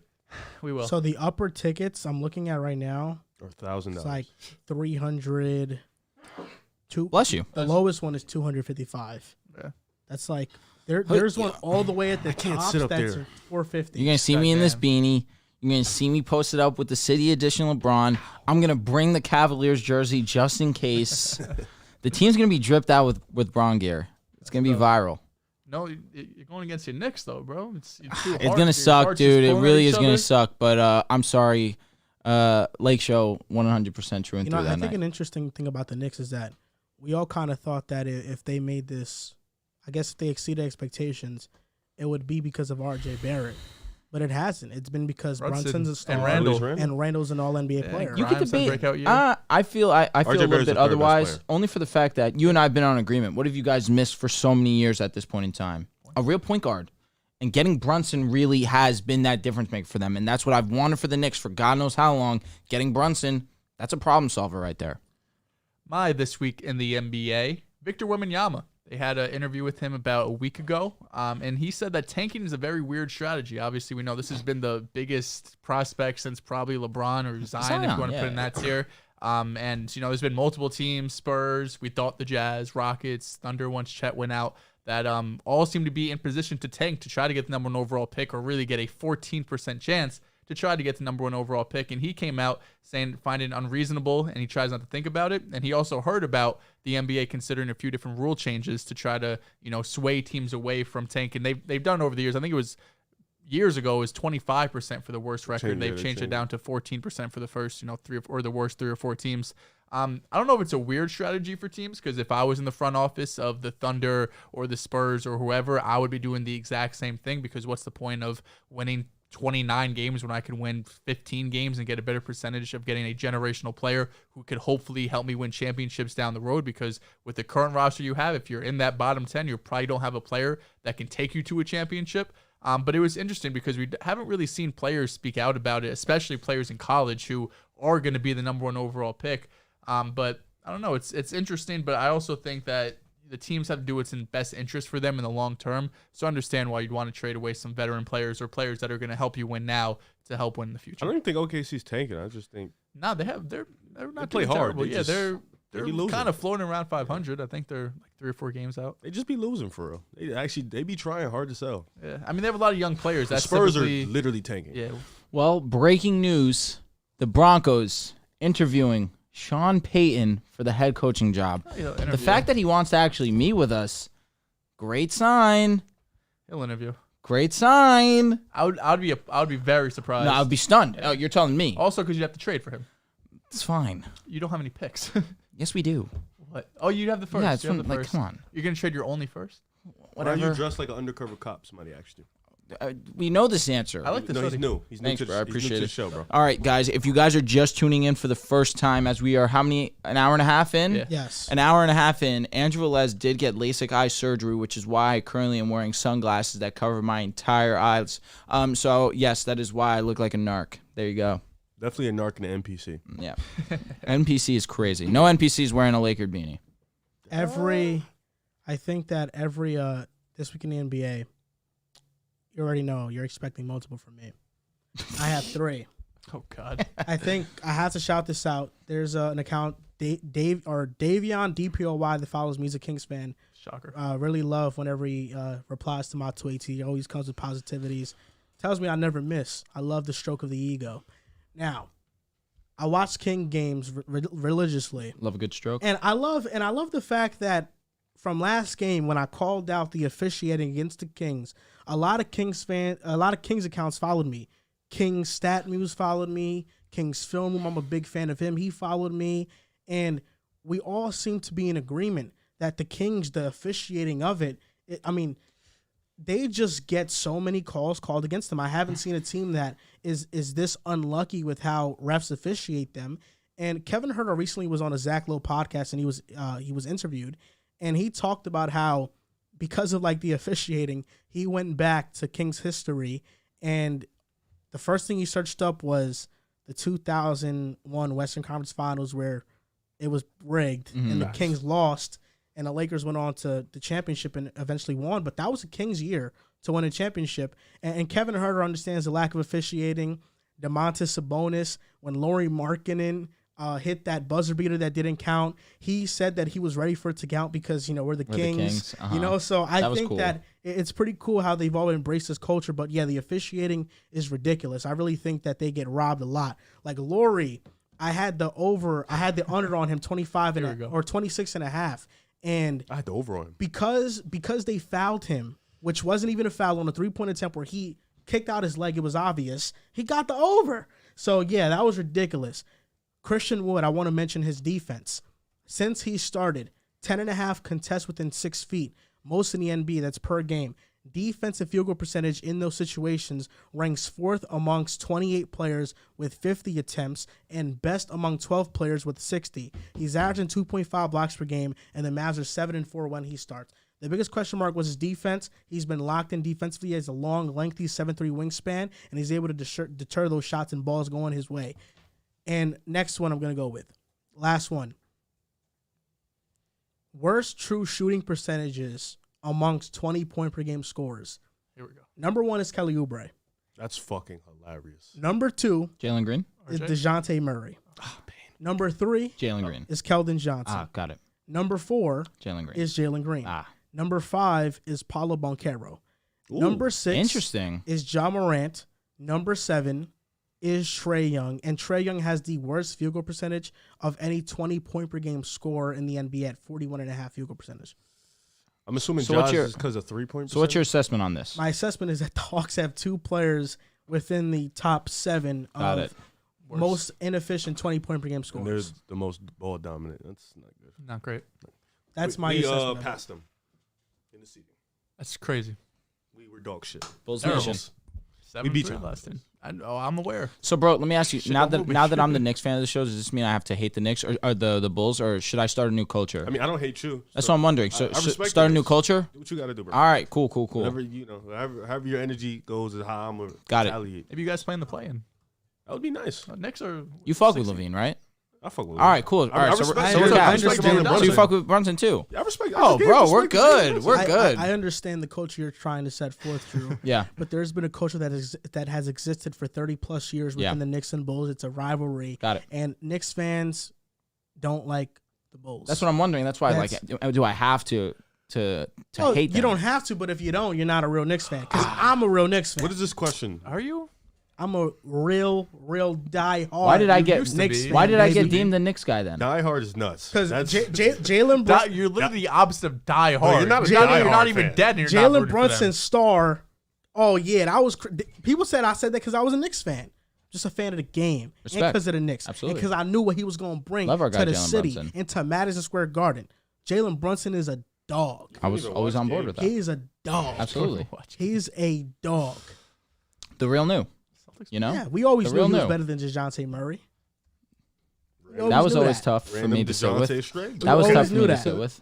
We always knew that he Very was better random. than DeJounte. You know, it's just a matter of time before he got his shot. You know, it was always there, though. I'm happy for the Knicks. Happy for their success. We're winning. Quinn Bro said Grimes. their success instead of our success. I know. I mean, it's But always our I'm when I'm talking about the my success Knicks. of the players. I'm happy for their success. I'm not on the team. I root for the team, You got but it's caught. their You team. got caught, buddy. No, I didn't get caught. It's okay. You know, semantics. That's right. When I talk MV about my Knicks and my boy Julius Randle, I always make sure I throw top 5 next to his name. Top 5 MVP ladder. We were going to do an end of the year MVP ladder on the New Year's Eve special show, but we're going to do it here. First time we're doing it, I think, in a long time, the MVP ladder. I'm going to start with you, Dehls, because I feel like you're the only one that's going to have Jason Tatum top 3. So I actually want to start with Hilarious. you and get Tatum out of the way in this MVP ladder. I actually do have Tatum right at 3. At number 5, because we go 5-1 here, we never would ever go 1-5, which is just ridiculous. At number 5, I have Joel Embiid. He's averaging 32. He was leading the league in scoring, I think, outside of like the last week or something. He was number 1. I think Luka has surpassed him. Number 2 in the NBA in scoring, putting up 10 rebounds, 2 blocks. He's had a great season so far. We know this about Embiid. It's just, really, can you get the second round of the playoffs? That's the only reason that anyone has ever thrown any disrespect his way. Number 4, and this feels a little rude, I have Luka. He's the offense. He is everything for the Dallas Mavericks, without a doubt. He is leading the league in scoring now above Joel Embiid. I believe they have a 0.5 points per game difference. And the Mavs are the 4 seed. Very quietly, the Mavs have sneaked up in the Western Conference. That's really been the only thing, I think, over these years in terms for Luka that's kind of snubbed him or not been as high in the MVP race is because of the Mavericks' lack of winning in the regular season. My top 3, number 3, I do have Jason Tatum. He's averaging nearly 31 this year, a 4-point increase from last season on the best team with the best offense, and he's the most handsome player in the NBA, which does get overlooked a lot of the He time. is pretty handsome. At number 2, I do have Kevin Durant. Kevin Durant has been phenomenal this season. It's crazy to say that this might be the best version of Kevin Durant we have ever seen. His efficiency is unreal, and the Nets have been the hottest team in basketball for damn near 2 months now. I believe I saw they've won 15 out of their last 17 games. They dropped a game to Chicago a couple nights ago, and they were in a dogfight with the Pelicans last night. They did come out on top there, but I do have KD too.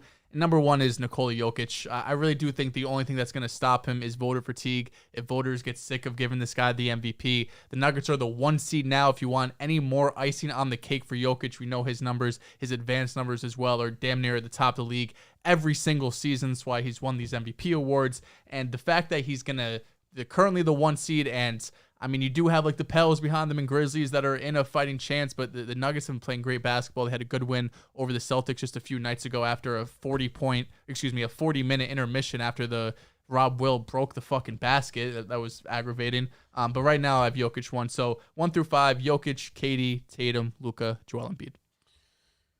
I struggled with this list, man. It is hard. It's so many guys. It's a shame because Zion definitely would have been top 5 before this injury. A lot of guys.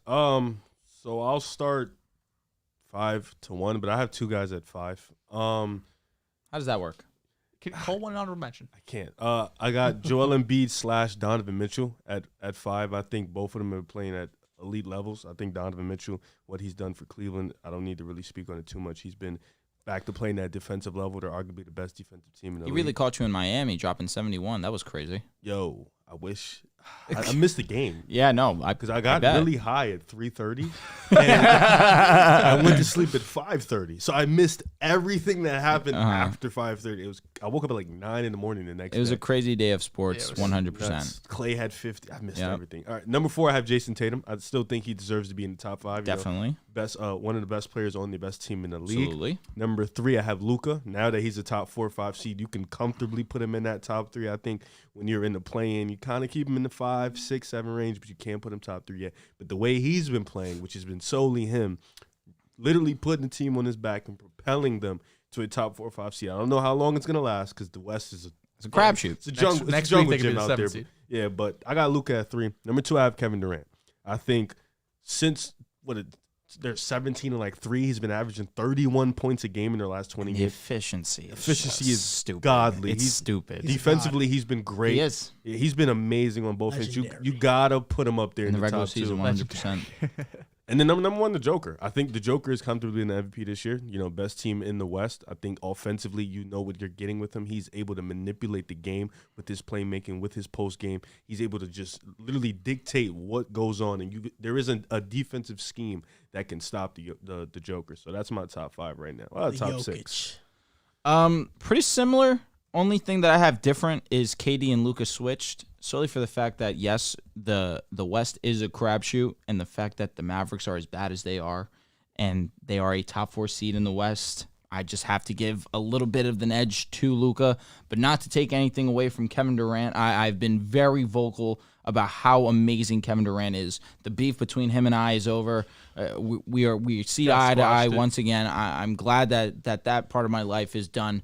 But he's been phenomenal. The efficiency from the mid-range is scary. It is something that we may never see again. It has been phenomenal. And an underrated part of his game, which I constantly allude to, is his playmaking, his ability to get others involved. The defense that he has been putting forth night in, night out has been fantastic. And the leadership. There's a video that's circulating with the huddle, the game against Toronto, where Jacque Vaughn's drawing the play up for Kevin Durant, and Kevin Durant says, draw it up for him. Draw it up for Kai. And Kai said, all right, I got y'all. Kevin, I appreciate the trust in me. Jacque trusted Kevin Durant in that moment as well, drew up the play for Kai. The rest is history. Kai hits the buzzer beater 3. Kevin Durant just clicking on all cylinders this year. He can do no wrong. Of course, it's going to come down to the playoffs, but this is a regular season trophy, and he's definitely put himself in that top 3 consideration. So for me, I have Joel Embiid at 5. A couple of days ago, he was the leading scorer in the league. His team is one of the better defensive teams in the league as well. He's really put forward an amazing effort on both sides of the ball, more importantly, the offensive side of the ball. Number 4 for me, Jason Tatum. This would be a little higher if his efficiency was a little bit better. Of course, he's still averaging over 30 a game. They're still the best team in the Eastern Conference. I still think they do have they hold the best record in the NBA still. So it's a credit to Jason Tatum and what he's able to do on both sides of the ball. Kevin Durant, number 3, like I mentioned. Number 2, Luka Doncic. And number 1, Nikola Jokic. That guy. Our top 3 is the same. That guy is a special human being. The fact that he right now has the potential to be the first 3-time MVP winner since is it Larry Bird? Am I wrong on that assessment? Yes, it is. He has been at a different level this season, and it has just been solely off of his playmaking, really, that has elevated his game. Yeah. He's trusting his guys. Jamal Murray's back in the team. It's definitely taken him a little while to get his feet back underneath him, but Aaron Gordon stepping up the way that he has. Just what he brings out of these guys night in, night out is just a true testament to how great Jokic is. This is the best big man passer that this game's probably ever seen, honestly, and he continues to be special. Now, I like that you mentioned that about Kevin Durant because he's misunderstood. And I understand Kevin Durant because I think I'm misunderstood. So we have you guys see eye to eye. You have a lot in common. I think that me and him have a lot in common. Big fan of his game. I can't wait to meet him and take that picture and see what the size difference is going to be like. Massive. You know, it's gonna because it is going to be pretty massive. I think I'm going to have to wear some boosters to make sure it doesn't look too crazy. Kevin Durant, man, you know, everybody leads in different ways. And I think that, especially with the comments after the Kings blowout loss that they had, people thought he was just this poor leader. I think that Kevin Durant truly only cares about one thing, and that's playing great basketball. People may have knocked his decision to go to Golden State, but it was all because he wanted to play great basketball and have fun playing basketball again. This is where you lose me. And I feel like in OKC, although he did come up short, just the pressure, the constant division that the media tried to do between him and Russ, I think kind of made him lose a bit of love for the game. So I think that everybody leads in different ways, and I think he's always been a good to great leader. But people don't perceive him that way, and I think Kyrie Irving's the same way, how people perceive Kyrie some way. But Celtics teammates, his former teammates love him. Tatum and him are still close. Nets teammates, they love him. But for some reason, the outside public and the perception of him is that he's this cancerous presence, which I don't think he is. Number 1, I'm going to go for 1 to 5 because I feel like it. Can you stop? Don't do Have some respect that. for yourself. Stop being weird. Why do you want to be opposite of us? It's so weird. I guess I'll do 5-1 Thank now you, since I was Christ. peer That's pressured. some continuity. You know what? Number 5, although he doesn't deserve this spot, if we're talking about level of play, It's Tatum. Yeah, I mean, who's surprised? It's He's the biggest, Jason he's Tatum. the biggest Look, Celtics hater in the the world. snub I have is Joel Embiid. Joel Embiid is quite obviously playing better than Jason Tatum. Why I have Tatum at 5 is because, one, the first seed, I take that into account. 31. But also the availability of it, that aspect of it. I don't think Embiid has been as available as Tatum, and that to me does matter. So that's why I have Embiid just outside of it, but he's clearly been playing better than Tatum. And I do think there's this narrative within the media of trying to give Tatum the MVP. I feel like there's a bit of that going on. Is there? Number 4 is Giannis. I think Giannis is 4th in this MVP race in the MVP ladder. He's 5th in PR, averaging 32, 12, and 5. His efficiency isn't as great as years past, but the Bucks are still the 3rd seed despite dealing with injuries to Chris Middleton. Drew Holiday has been in and out of the lineup, and he's still been able to put up great performances. He had 2 games where he had 40 points and 20 rebounds. Number 3 is Luka. Now, Luka could be as high as number 2. I don't think he's number 1 quite yet. But Luka, 32, 9, and 9 basically. 34, 9, and 9 basically. The Mavericks are the 4th seed. They're starting to win. And I really hope that the Mavericks do start to win because that means that Luka's winning his first MVP this season. And I would love that for Luka because he's already an all-time great player, in my opinion. I think it's just a matter of the timing and longevity of it, but he's already an all-time great. He's 3rd in player efficiency rating this season. And I know Big PER guy so far. I'm shocked. I am a big PER guy. PER does a great job at measuring the top I could not guys, agree more. but it does a poor Could not job agree more. at measuring kind of like the middle of the pack. No, role absolutely players. agreed. Yeah, Tatum's 11th PER, by the way, so he's not even top 5 in this. Damn. Eesh, nasty had to work be right him. there. Nasty Who's work. above him? Well, all the guys on the MVP ladder, Embiid's actually, I think, like, he's 2nd in PER. Embiid's been crazy. No, Embiid's been There's no knock to unreal. Tatum, bro. I love Jason Because there's Tatum. just not 10 players who've played better than Tatum this year. I love Jason Tatum. No, there's not. There's not. It's more like 6-7, though. Do you think LeBron's will play better than Tatum this year? The defensive, it's really unfortunate. If LeBron played, Who's been playing quarter better, defense, the SGA answer or is yes. Tatum? I'm looking at it, PER. That's what I'm asking. I think it's similar. I'm going. Steph is 8. I'm gonna go at Tatum. PER. I'm gonna go Tatum. SGA is 7. KD's at 6. Giannis is 5. When Steph Steph, has played- when Steph Steph was has played playing, better than he was Tatum. better than Tatum. Yeah. When Steph Steph was- was playing, he was playing better than Tatum. So Easily. Tatum's not 11, but this he's is the definitely best like, Curry ever three played. at PER. Yeah, I mean, AD was playing better Tatum's than Tatum not 11, also. but he's like There's 8th. injured guys. Jimmy yeah. Butler's in front of Tatum. All right. This is where I Bro, draw you the told line. me that Jimmy I Butler was a fucking tell top you? 10 guy. I was trolling. Yo, read that top 10 list, please. Can you let my man cook first? Disgusting. He's cooking. He was cooking. He'll read his top 10 list in a bit. So, yeah, Luka, man, I really love Luka Doncic, man. He's really my favorite player in the NBA right now. I love watching him play. So gross. Number 2, what do you mean? I've been a Luka fan, bro. What happened to Ant Edwards? I love Anthony Edwards. What happened to him? Luka in the He's one of my favorite NBA. players, too. It's Mahomes and Josh Allen in the NFL. It's No, like, I'm oh the my only God. Josh Allen guy. Sorry, it's hold Mahomes up. and Joe Burrow in the NFL. Wait, Like, hold up. that's Rip, sick, have bro. I not been a Luka fan since Yes. it's Unfortunately, it's you just, have It's been. just not Bro, fun. I get it, bro. 3 years ago, He's been a Luka fan. 3 years ago, we had a KD Luka debate when it was really unpopular to say Luka was better than KD. It still might. Is Luka better than KD?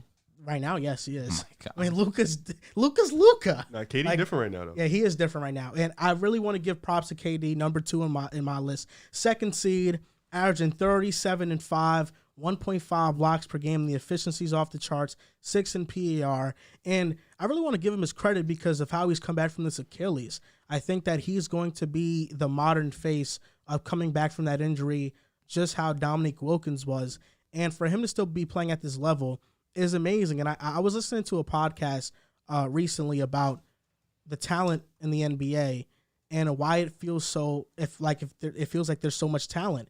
And I think the main reason for that, this from Thinking Basketball podcast that I listen to, is that not only are like the prime superstar players playing great, but we have younger players that are playing like stars, and we have the older players still playing like Facts. they're in their prime. So you see LeBron, Steph, KD, they're all playing at a prime level. Then we see Luka, who's not even in his prime, playing at this level. You got But the Ja, prime SGA, guys yeah. like Embiid, Jokic, Giannis. and Giannis are all playing at the prime. So it just makes it for this, huge surge in talent. Number 1 is Nikola Jokic. And I wouldn't be opposed to him being the first player since Larry Bird to win 3 straight MVPs. Should have been Michael Jordan. He's deserved it. And LeBron James. I think that Denver, you see them recently, they've picked up their defense. There's a chance that they could come out the West. And I think right now it's really them and the Warriors that I look at as a just team. Constantly just pick Wait a team, bro. Like, did you tell me? Wait, hold on. I'm not. And now the Pelicans aren't in it anymore. I thought he was a Pelicans guy. I'm not going to assume you said this, but I'm going to ask you.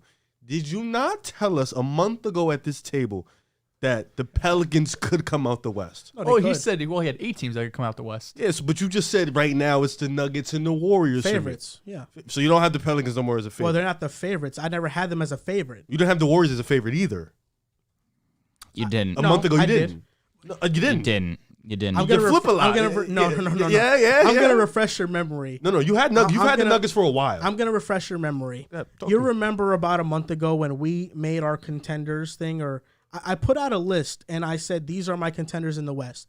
Did I not say Warriors, Clippers, Nuggets? They're my contenders. You said Warriors if they make a move. They have not made a single No, but move. I said Warriors. I said Warriors are my contender. If they make a move. Not even if they made a move, I thought that they were still contenders. No, for the you did Clippers, not. I said health is the big question mark. Yeah, exactly. And then you said with the Warriors, they need to make a move. That's what would make them a contender. I think to make a move, to be like the favorite for me by far. But the Nuggets I've been had is coming. I've had the Nuggets come out the West for a while. No, I agree. The Nuggets one. Nuggets, no. Do you remember we're when all on the I same had a page different tier that said if everything goes right, I can see it. I had Pelicans in that. I had the Grizzlies in there. Then I said the just teams looking I at don't me with think, this smirk on What your do you mean? face. I just can't. I feel like I just I can't. can't. You have like all these different ways that wait, teams it's a can tier. out. There's It's a a tier. favorite. They Hold on, could. Dehls, If everything because goes right, you said I know. Wait, not once did I say the Pelicans are favorites over the Warriors. No, I you didn't said say you that. just said you have the Grizzlies in if everything goes right, they make it out the West. Yeah. But you said 2 weeks ago there's no chance the Grizzlies come out the West. I just don't like their cockiness, bro. I really don't. I'm not a fan of their cockiness. I can't. I'll have to watch it again. But I can't deny their talent. I think that they cause matchup problems. They do. But I am just not a fan of their cockiness. I definitely remember you've had the Nuggets You for a don't while. like a cocky player team? You could be cocky if you've mindset. done something. I feel like theirs is a bit over the top, and I like the Pelicans better. But I can't admit that in a playoff series, given that the Memphis Grizzlies have experience in the playoffs, they might have the edge over the Pelicans. That's fair. And also, I just think the matchup where Zion Williamson and how you have to guard him, the Grizzlies have the perfect personnel for that in the playoffs. They are perfectly equipped for that. For me, that's where for the Pelicans, I'm kind of like, Even though you picked the Pelicans to beat Memphis. but that's a bad matchup for the Pels. But if they can avoid them, and it's they a very possible yeah. matchup. But if they can avoid them and face teams that don't have Elite and protectors. great interior presences, then they can definitely win that series. I will have to watch the video again. But I wanted to say all that to say this. I think Jokic, for one, I had the Nuggets coming out the West, and I've had them coming out the West for a while. We agree on that part. So I have the Nuggets coming out the West. But, of course, Warriors healthy. You've had them out for a while. Yeah. The only team you've had. Yeah, the only team you've been consistent on. The Warriors, of course. No. That's what I'm wondering. That's what I'm wondering. I have to watch the video because I don't know. I actually have something. I changed my opinion on one thing, though. This is what I One? really changed my opinion. Yes, on one thing within what we're talking about. Because you guys are crucifying. You guys are. I'm just bombarding me. All I want is what the the concrete answer. And this is the thing. It's you guys call me out on this stuff on the pod. Then when I look back and I look at the footage, I'm like, why did they call me out on this stuff? That's why I asked you. I remember like yesterday I was watching the Celtics and Nets debate, and I was like, wow, it all started because I said talent, but whatever. I will not count out the Mavericks and Luka. I understand it's a one-man show. I'm out. But the defenders, their floor I think I was spacers. the only one that had him like a top 5, 6. I don't know, bro. I can't count out 6. Luka. Like, I understand the talent with the Pelicans and the Grizzlies. Like, they have a lot of talent, far more than the Dallas Mavericks. But there's just something to be said about the Luka factor that you can't account for. The Zion factor. It's not like Luka. I love Zion, but it's not like Luka. Casuals, It's man. just like the Luka shooting. factor in the playoffs is a If real Dallas- No one if can stop Dallas- Zion. If Dallas No runs one. into No, Golden stop State, Luka, I he will can shoot comfortably threes. pick Golden State in like 5 games. Yeah, I agree. Again, Like, It's just If gonna be that's a hard- first it's gonna round be hard for matchup, Luka that to is get past. that's a first round exit I for would him. I would too, but I think the Warriors are one of those favorites, and I'd also pick Denver over Dallas. But Yeah. Dallas, Pels, Dallas. I think the Grizzlies. Grizzlies. Nah, I think the Grizzlies can beat Dallas pretty easily. I think all of those I don't teams know. can. Pels, I doubt don't know that. yet. I have to see them together in the playoffs. Pels, I would don't take. know. I would still take the Pelicans, but that'd be a good series, of course. I get what you're saying though. The Pelicans and Luka's been through playoff series and he knows how to win those series versus a young team. Like I love the Pelicans, but there is a Luka factor. Who on the there. Mavs is stopping Zion? No one on the Pelicans is going to stop Luka, no doubt. You gotta But stop Bi. BI You gotta stop Zion. CJ, DJ's been playing good. and I haven't even mentioned that boy Zion. Yeah, Who's stopping him? I think that's understandable. But we saw Luka with The Suns and the Pelicans, two different no. stories. We saw Luka with similar roster constructions take the Clippers with Kawhi and PG to 7, and that Kawhi and PG are more than Zion and Bi. At the moment, yes. So that I- Kawhi, yes. So Luka was up That Kawhi 2-0 was crazy, against man. them, Kawhi was and he very- took them to 7 games, and he was historically great in that series. So I understand the talent is crazy, but Luka, like, you cannot account for what he can do. He is just different, otherworldly level. Pels are a little bit better constructed though. Yo, totally off conversation. The Clippers just sparked a thought in my head. Ty Lue, what's going on with your boy this season? What about him? Allegedly, he's been putting out poopy lineups. He has been. Right? So what's going on? Is he still a top 5 coach in your opinion? I think in a playoff series, he can outmaneuver almost anybody in the league. Okay, all right. Comfortably. Just really curious, quick He can answer. outmaneuver Darvin fucking Ham. I tell you that shit. I don't know. Stop. Darvin Ham's been pretty damn good this season, so throw some respect on his Dennis name. Schroeder said that he wanted to play for him as a coach. Darvin Ham? Yeah. Why wouldn't you? You Because guys, Darvin Ham brings out the most in their Schroeder just needs players. to you guys don't remember that episode, though? Where my Western Conference No, I Tears? remember. I With just OG yes. was here, and he was like, because I remember this vividly. He was like, I ain't going to put the Clippers in there. Yeah. No, I He was- OG remember. was I out. just I don't had the words remember. in I there. just don't remember if you said they're a move away because I remember you said the Clippers is hell. He said that. Yeah, but I He think definitely you said that. something about the Warriors if they make a move. That's why I asked you. Did you say that or not? Because now you have the Nuggets and the Warriors back in. I don't doubt that I said that, but I think what I meant by it in context was that I think they need to make a move, which I think is what we all still think they need to do. Who's we all? You don't think they need to make a move? Nope. So you think they're just fine how they are? They're coming out the West. I think they're fine how they are, but definitely a move is needed for those backup center It minutes. really depends on who, because yeah, I mean, I guess they can make one. I mean, DiVincenzo's been playing well, so that's what you wanted. They do need a backup center. They though. have 7 key rotational playoff 7.5. players. Who's the half? Kaminga. Like Okay. a half. Okay. I'll give him the half. Yeah, respect him. Give him the half. The 7, I think, Yeah, obvious Poole. DiVincenzo. They need a big. Anthony Lamb.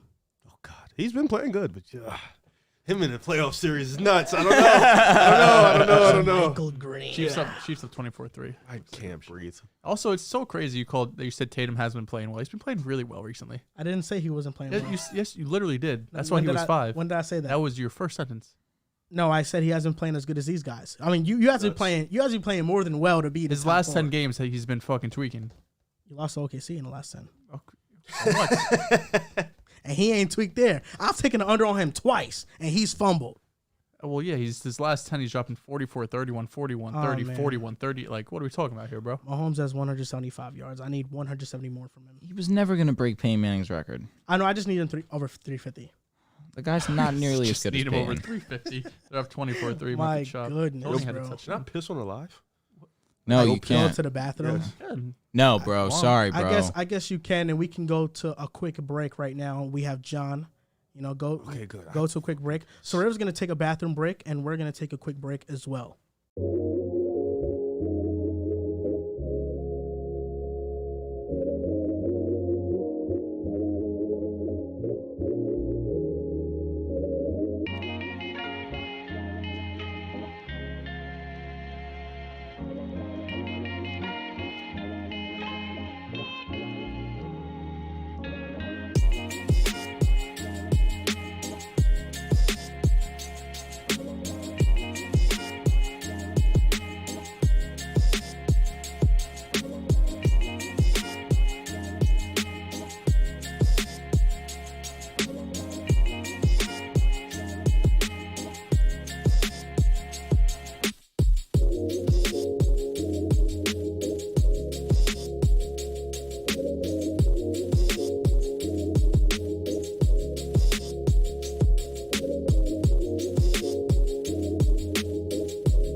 Let's get it back on live right now.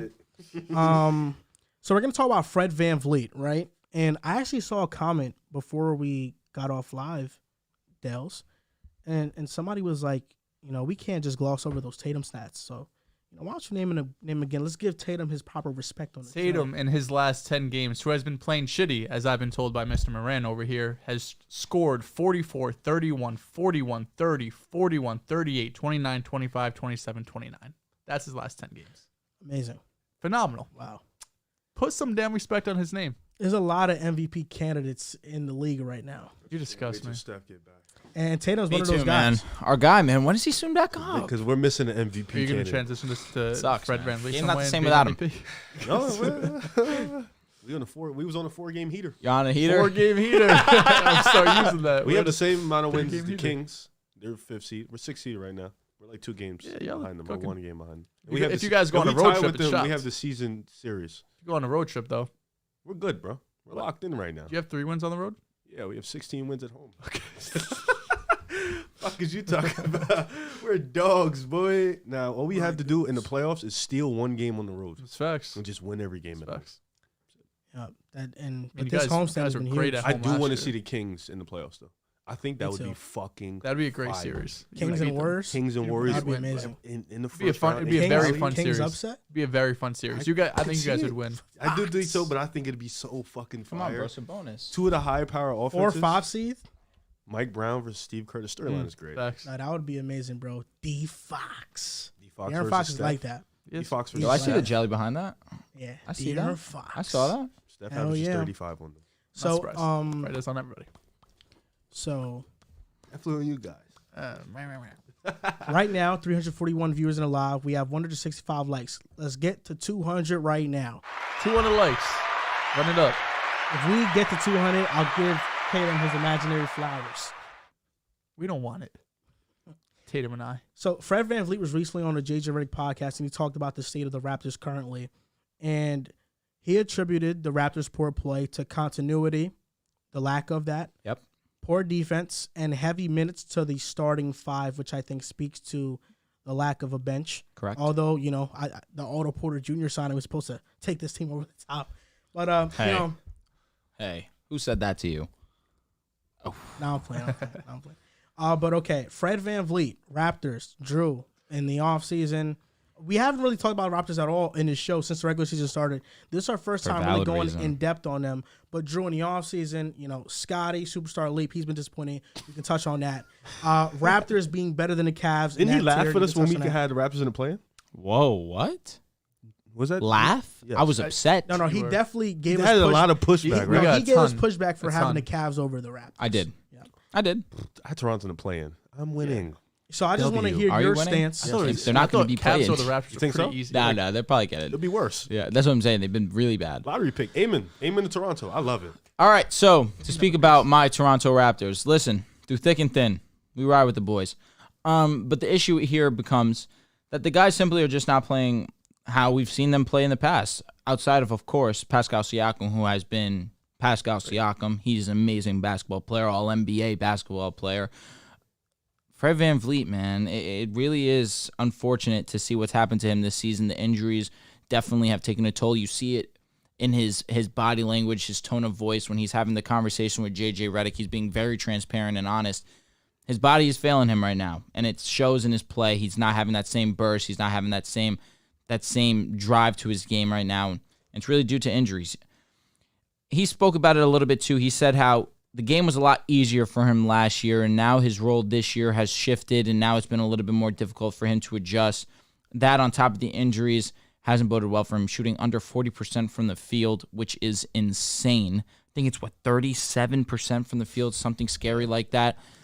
It's really crazy to see that fall from grace because last year he was an all-star, and he spoke about it too. He takes things in stride as I'm supposed to do all this. I'm not going to celebrate these achievements because I expect this from myself. So when he got the All-Star nod, he was like, yeah, I mean, I'm Fred VanVleet. This should happen. And so for him to not have the same success this season, it's been difficult for him to sit with. And, of course, he's been very harsh on himself as one of the leaders of the Toronto Raptors. having one of your best players struggle has been tough, but at least OG Anunoby has stepped up this season. Defensively, he's been amazing, taking the responsibility every single night, but that really hasn't translated into wins because of the lack of depth onto this team.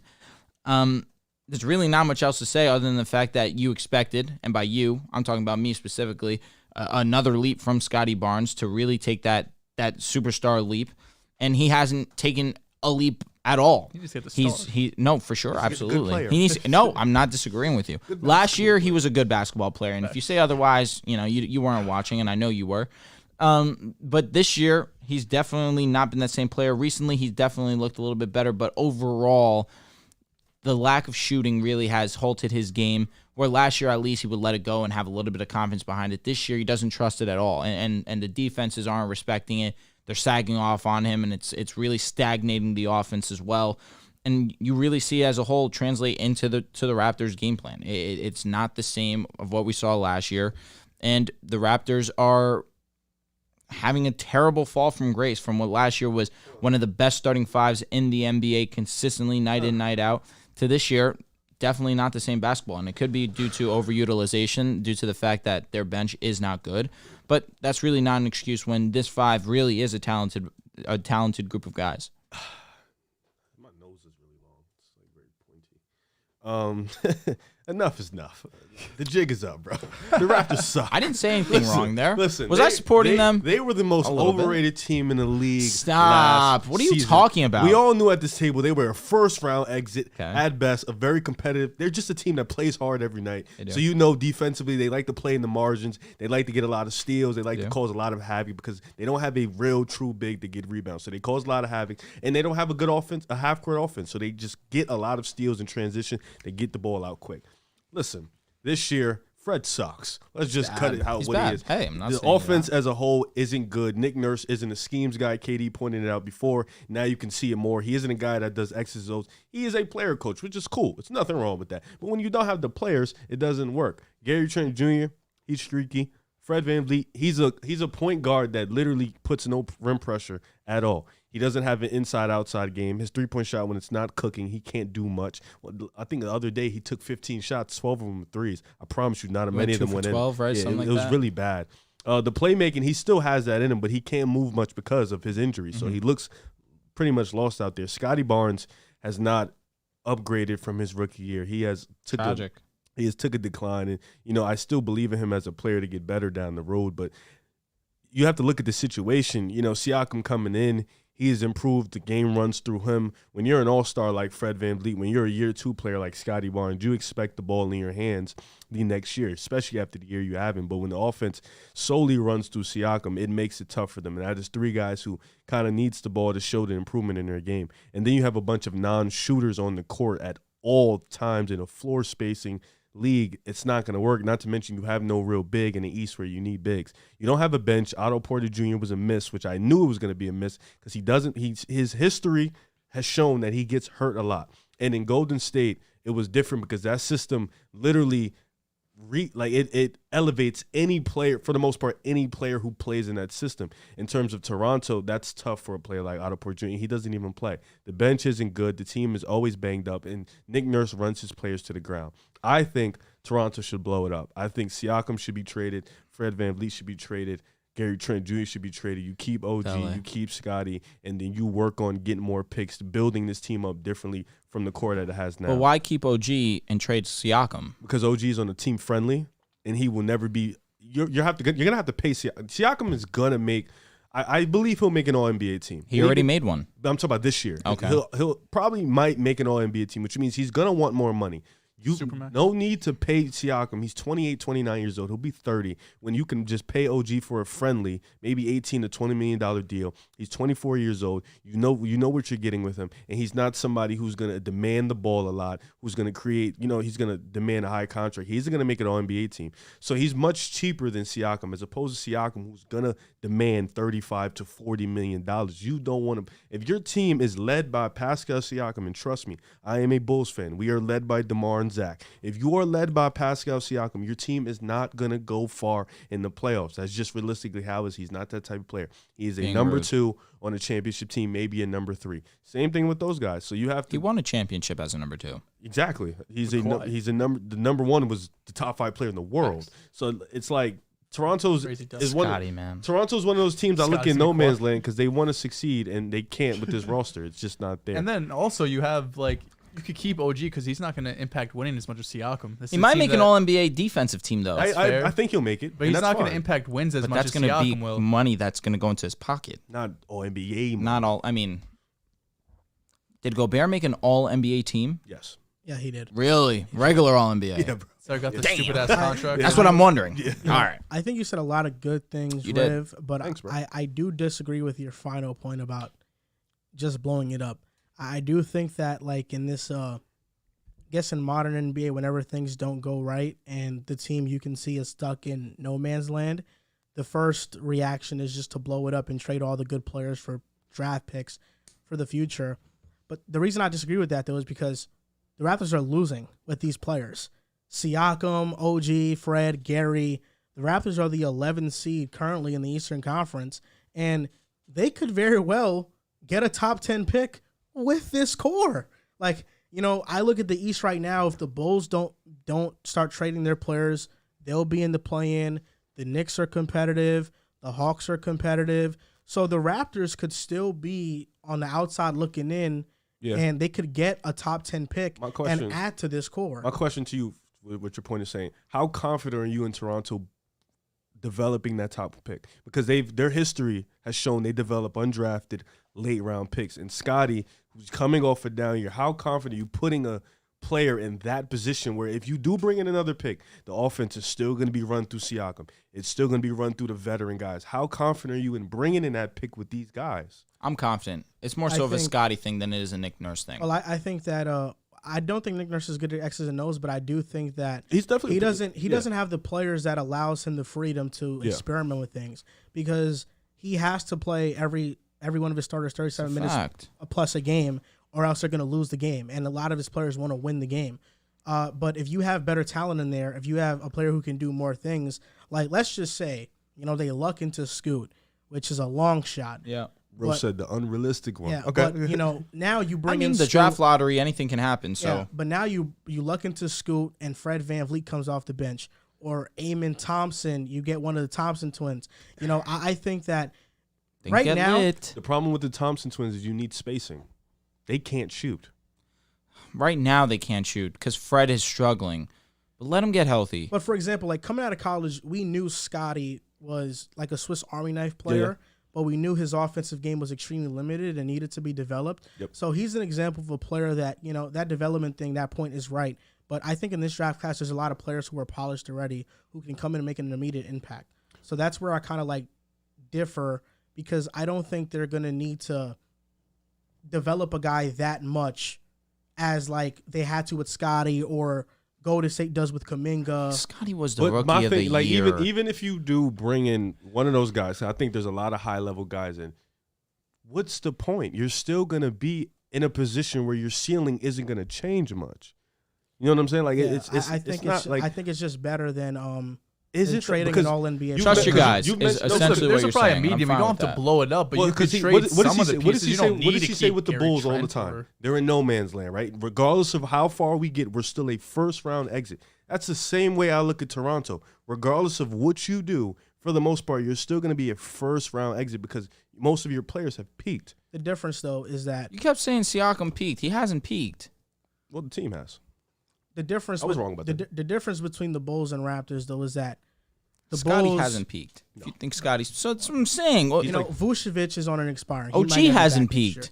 DeMar DeRozan is an aging star. He's so not. your point he's here not is... getting better. So, like, DeRozan is an aging star. Vucevic is on an expiring. You don't have any serious young talent. At least the Raptors have Scotty. Siakam is in his prime still, and he's, like, at the beginning of his prime, not I'm with you. the back I'm with end you. like a He's 30. Vucevic or DeMar DeRozan. No, I think he's, like, 27. Who, Siakam? I think 28. Siakam is 28? Yeah, he's on the beginning of his prime. Fred VanVleet, the beginning of his prime. Gary Trent, we know what he is. So, like, I think that's the bigger difference. And they also own their picks, where, like, the Bulls, in order for you guys to have your pick this year, you would have to go into a full-blown tank to try to get that. Yeah, but Siakam's contract ends next year. He'll be 29 this year. So you have to pay him at soon. 30. Yeah, you have to pay him soon. And there's an avenue. I mean, what if I also think there's a possibility where they keep Siakam, they keep Fred, they draft one of these highly coveted players, Scotty develops, and now we look at the Raptors as a serious team because they have a combination of young talents and veterans. It's true. I think we look at him. I think the future will be looked at him a lot different. But I still think we're going to look at them as a tough team in the first round that's going to be eliminated. And even if though it's like this core at least, yeah. And even if like let's say they keep their core and then they go forward with Scotty and a young player they draft. The young player they draft is probably going to be 19, 20. Scotty is 20. By the time they do make a move where Siakam's contracts are up, I mean these young players are just hitting their not even their prime. Not even their primes. They're going to be 23, 24 years old. And, if the Raptors are bad, then you could be bad for 2-3 seasons. These players are 27 and you get top picks. Yeah, I just think that the timetable fits the Raptors. process. But even when they're 23, you have to pay them now.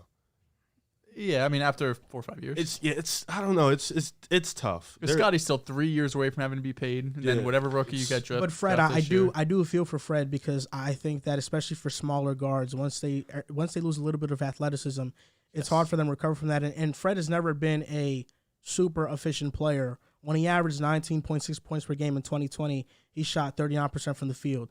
Last year's All-Star year, he shot 40% from the field. This year, he's shooting 37% from the field. So I do feel for Fred because it's definitely tough to come back from an injury and not be the same player you are. And I do think that they are trying to develop Scotty and Pascal's taking an increased role.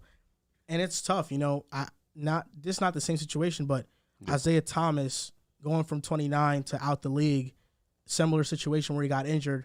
Fred's injury is not as bad, but when you're a point guard that you don't put any pressure at the rim, you're heavily relying on your shot, and you start to lose your legs a little bit, which has a large part in your shot, we see these results. And maybe Fred is better suited as a backup point guard, not as a lead guard.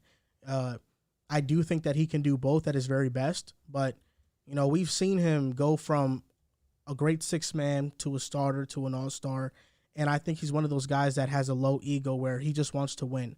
And at the end of the day, he can fit into different roles, and I hope that he recovers from his slump. But the Raptors are stuck, and this team is not good. It's just not good. That's why you could still find a medium of not blowing it up and also not having to go all in this year. You have to find who you're going to keep. Yeah, but you would probably want to keep Siakam, OG, Scotty. Those are the three, I think, on this team you're looking at. We're not moving any of these guys. I mean, yes, if you could get a superstar type player, but I don't think that's the situation they're in. You could trade Fred or Gary Trent and get picks to start the rebuild process while also still being competitive with Siakam and OG and Scotty. It really depends on really Scotty and whatever rookie you're going to be bringing in this year, because you already know what the ceiling is with this core. If Scotty Barnes can take a leap, which was some people were expecting this season, but they always kind of lack that top-tier superstar. Siakam's a really good basketball player, but like we said, he's never going to be the best player on a team that's going to be competing for a championship. The fact that the Pacers are ahead of him, the Bulls are ahead of you guys right now. He will never be a top 10 player. But that's fine. Siakam be a great number 2. Be a top 10 player in the NBA, number 2. He's but a you top can't. 15 player in the NBA right now. Siakam? That's maybe. I don't know. That's maybe. Yeah, for sure. I don't even know. He's definitely maybe. At best a top 20. Yes. Fact. Oh no, that's Yeah, a top lock. 20, top 20 for He's sure. He's not top 15. I don't know if he's top 15. He might 26, be 18. 26, 9, and 7, something stupid like that. He's having a great year. He's having a great Nice. year, but I don't know Year. if he's top But 15. they're not winning. And they're 12 seed.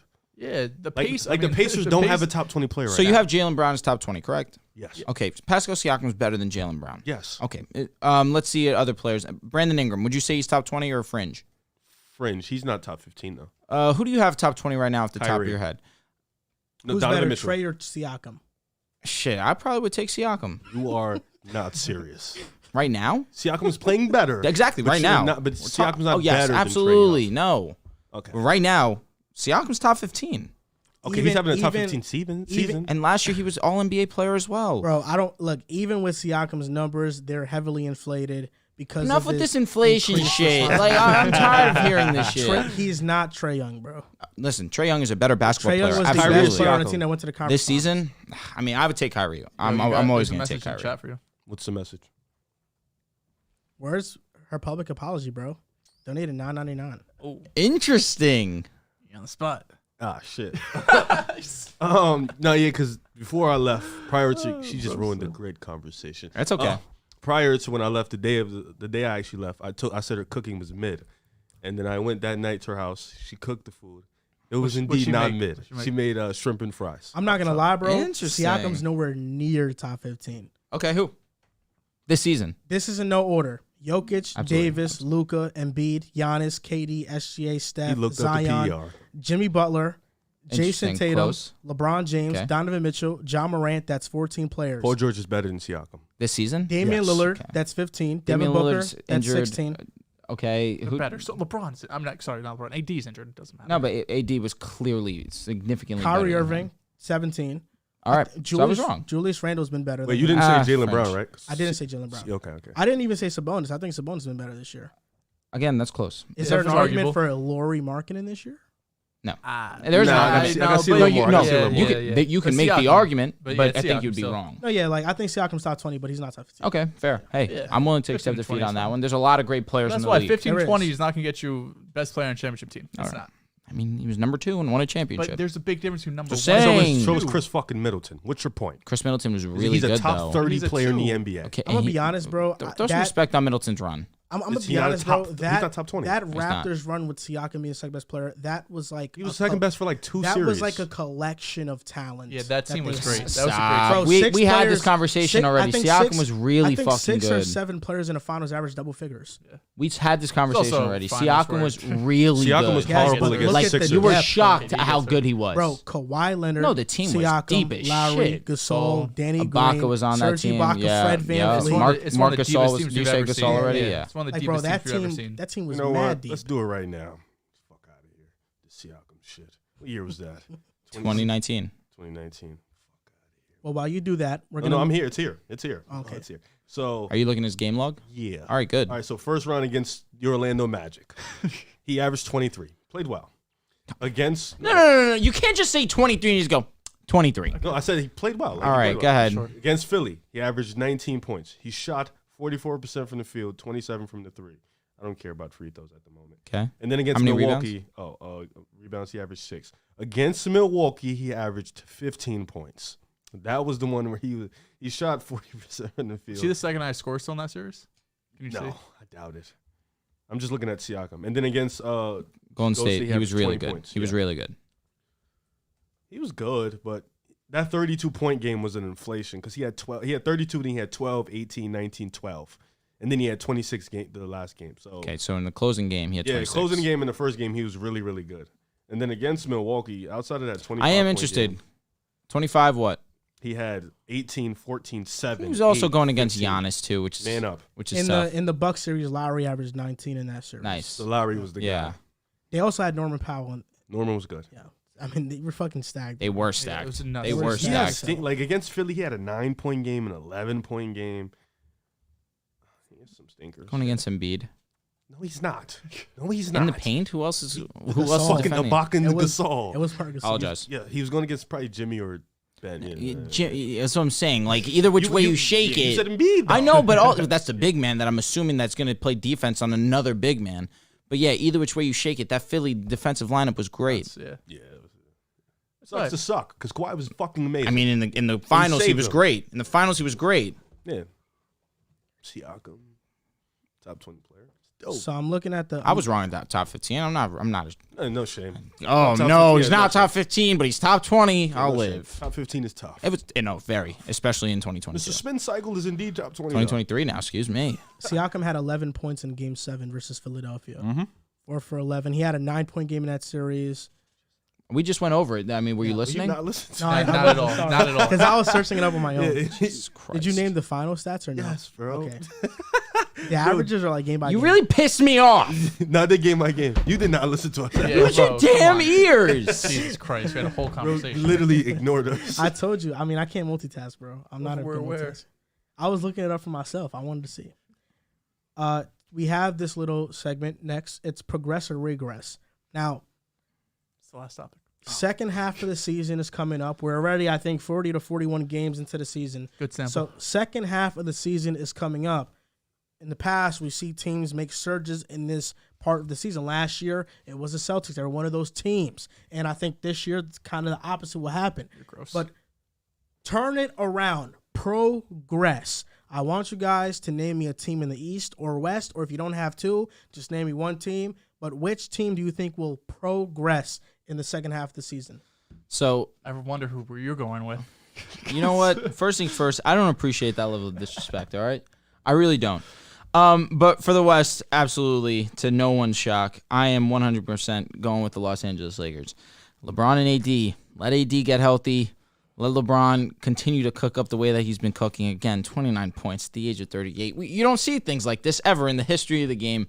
But I am interested with the way that the Lakers have been playing recently and the way that LeBron has looked at the age of 38, like no other player ever before in NBA history. Is Rob Pelinka going to be more willing to trade that 27 and 29 first-round pick to better this roster, to potentially get a Miles Turner, Buddy Hield, to potentially go out and get a Levine who's looking like he wants out to come to L.A.? That's more of the shot in the dark, no doubt about it. But I am interested to see what this Lakers team is going to do, because my big question was, what are we going to do to better the roster in the sense of if we're actually like that or not? Because it wasn't a sense of let's do it now because you don't want to bite too early, you don't want to bite too late. But I'm glad that this Lakers team is turning around the way that I did believe. And it's going to be interesting to see what we do down the stretch, of course, once Anthony Davis comes back. And in terms of the progress in the Eastern Conference, believe it or not, I'm going with the Miami Heat. I only say that for the fact that Bam Adebayo has been more impressive than I had anticipated. He's my equivalent of your Siakam. No, absolutely. I've never doubted Bam's defense. He's an elite defender, one of the best defenders in this game. But my question was always his offense. And the heater that he's been on recently has been amazing. I think he's averaging 23, 22 points per game at this point in time. He's only increased his offensive output year to year. He's gotten better. Jimmy Butler's playing really good basketball. Tyler Hero has played good enough where Riv believes that he should be in consideration to be an all-star. Of course, Eric Spoelstra is one of the best head coaches in the league. They're the 8th seed right now. I think that I can see them pushing into that secure playoff spot around that 6th seed and getting a little bit better, but securing their spot in the playoffs. In the West, I really think it's just a matter of injuries. I think you have a lot of teams so far that have either come down back to earth or have been on bad stretches. One team we'll look at is the Suns. I mean, without Devin Booker, this team is nothing. This team was getting blown out. The Knicks were playing good basketball this year. Don't want to disrespect. They were getting blown out by the Knicks. I think that was the day after New Year's Day. So I do think once Devin Booker is back, obviously, all-star caliber player, one of the best shooting guards in the league. Once he's able to be back into the lineup, you're going to see the Suns be able to climb back into that Western Conference standings. They were the 1 seed at one point about a month ago at this point, and obviously they're taking a big step back. They're 2-8 in their last 10 games. They're right at 500, 20-20, sitting at the 9 seed. I do think with Booker back, you'll see overall the team play better. I see them, rise up in the standings. In the East, I'm more interested who's going to get that 6th seed. I think the top 5, Celtics, Nets, Bucks, Cavs, and Sixers, that's solidified, but that 6th seed is going to be a dogfight. The Knicks have it right now. The Pacers are right on them. The Heat are only a game back. The Bulls are, I guess, that 9 seed right now, but there's a big drop-off between the 8 and 9 seed, but it's really between, I think, the Knicks, Pacers, and the Heat probably still have a chance. I do like that pick, Drew, but I don't know. That's really the one spot in the East because it all seems like the Bulls, Hawks, Wizards, even the Raptors all have a chance for that play-in spot. And the Magic sneakily, too, have been playing better basketball recently, 5-5 in their last 10 games. But for the East, I do think if I had to take it right now, I do think the Knicks would stay at that 6th seed. Okay. But the Heat are the one team I look at having the superstar power plus the coach with the experience that can move up. For me, it's easy. I have 2 teams, 1 team in the East and a team in the West. Now, Miami Heat. I agree with what you guys said. I think the Heat are going to move up. They won't stay at the 8th seed. And Adebayo this year is averaging 9 ISOs per 100 possessions. Last year was at 5.5. He's scoring at 1.606 points per possession, Credit which where is credit is due, man. 64th out of 207 players. And then Tyler Hero, what he's done, he's taking a huge jump as well. He's scoring on 1.1 points per possession on his pick and rolls, which is 19th among 166 ball handlers who have run 100 more of those actions. They have 3 20-point per game scorers. Hero, Bam, Jimmy Butler. I think that size is still an issue. And everybody was right about the Heat in the offseason. we all knew they had a horrible one. They didn't get better in any way, shape, or form, which led to their regression. They still don't have size, and I think that's a major problem. But they will be a top 6 team in the East. And when it's all said and done, the Eastern Conference top 6 lock playoff spots will be the Nets at 1, the Celtics, Bucks, Philadelphia, the Heat, and That's 6, isn't it? the Sixers. Did You say the Nets? Nets, Celtics, Bucks, Sixers, Cavs, Yeah. and the Heat. Yeah, that's going to be the top 6. Our Knicks are falling out? I think the Knicks will fall out. I think you're right, unfortunately. Yeah, but I think do they'll fall out. definitely think they'll be the 7-8 Yeah. play-in lock, that they'll Who's your make West the team? playoffs. My West team is the Minnesota Timberwolves. They're you're back on 19. the I wagon. had the 20. Wolves. I had the Wolves on my list too. But well. He's They're back. They've been playing better. They are Joel back. strikes Playing better. again. They're the 11th seed. You know, You haven't seen the And- best of Rudy Gobert. Quote by? we Rudy have Gobert. not, there. He dropped 20 and 20 last night. No, As he should. He's Bro, you The saw Wolves- Point Rudy? the coast He to missed coast a missed layup. layup. I was sick, man. I wanted to make that so bad. He should have dunked that shit. I'm fake a Rudy Gobert fan. That's you look at the Congrats. Wolves. I hate the 3-game win slander he streak. gets.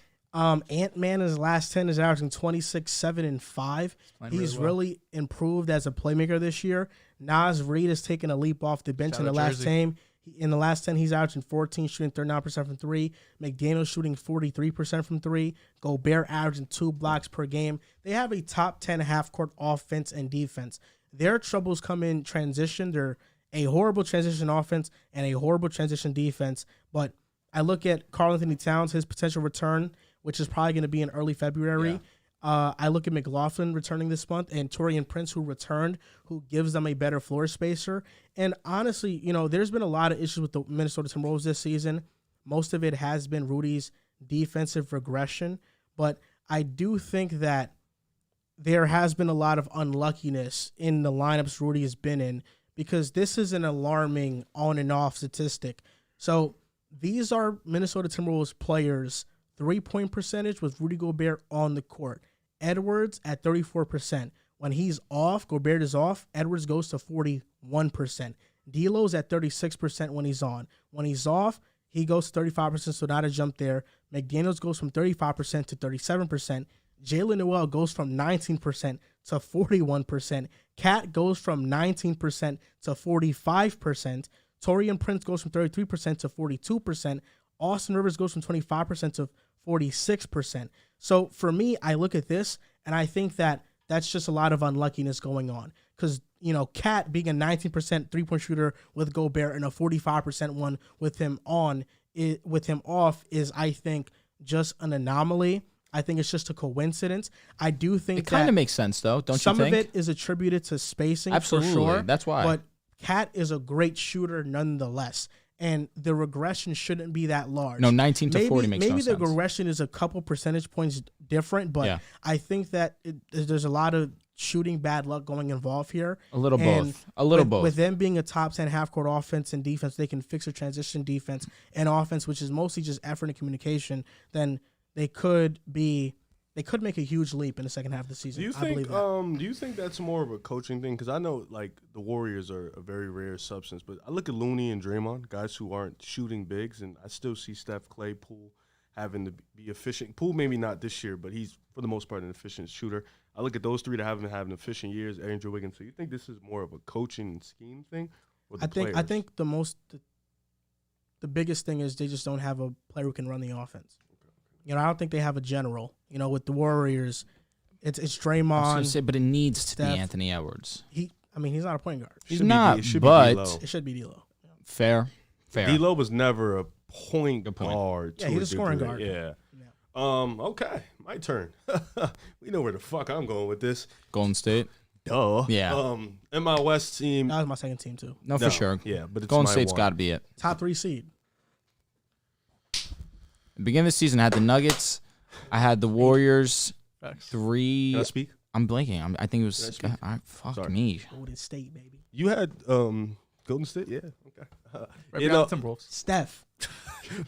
this my year, guy. this second half progression, obviously Golden State. I feel like 3-16 on the road is just not sustainable. I think that will eventually go up. I think they figured out who's good off the bench, who can they play. We've seen incredible minutes from Ty Jerome, Anthony Lamb, Dante DiVincenzo. We've seen game winners from Vaughn Looney, clutch fourth quarter moments against the Hawks, against the Jazz. This team is just so resilient at home. They're 17-3 at home. They fixed that road record, which literally is all they have to fix, and they're one of the best teams in the West. I don't ever put that past. Steph comes back this weekend.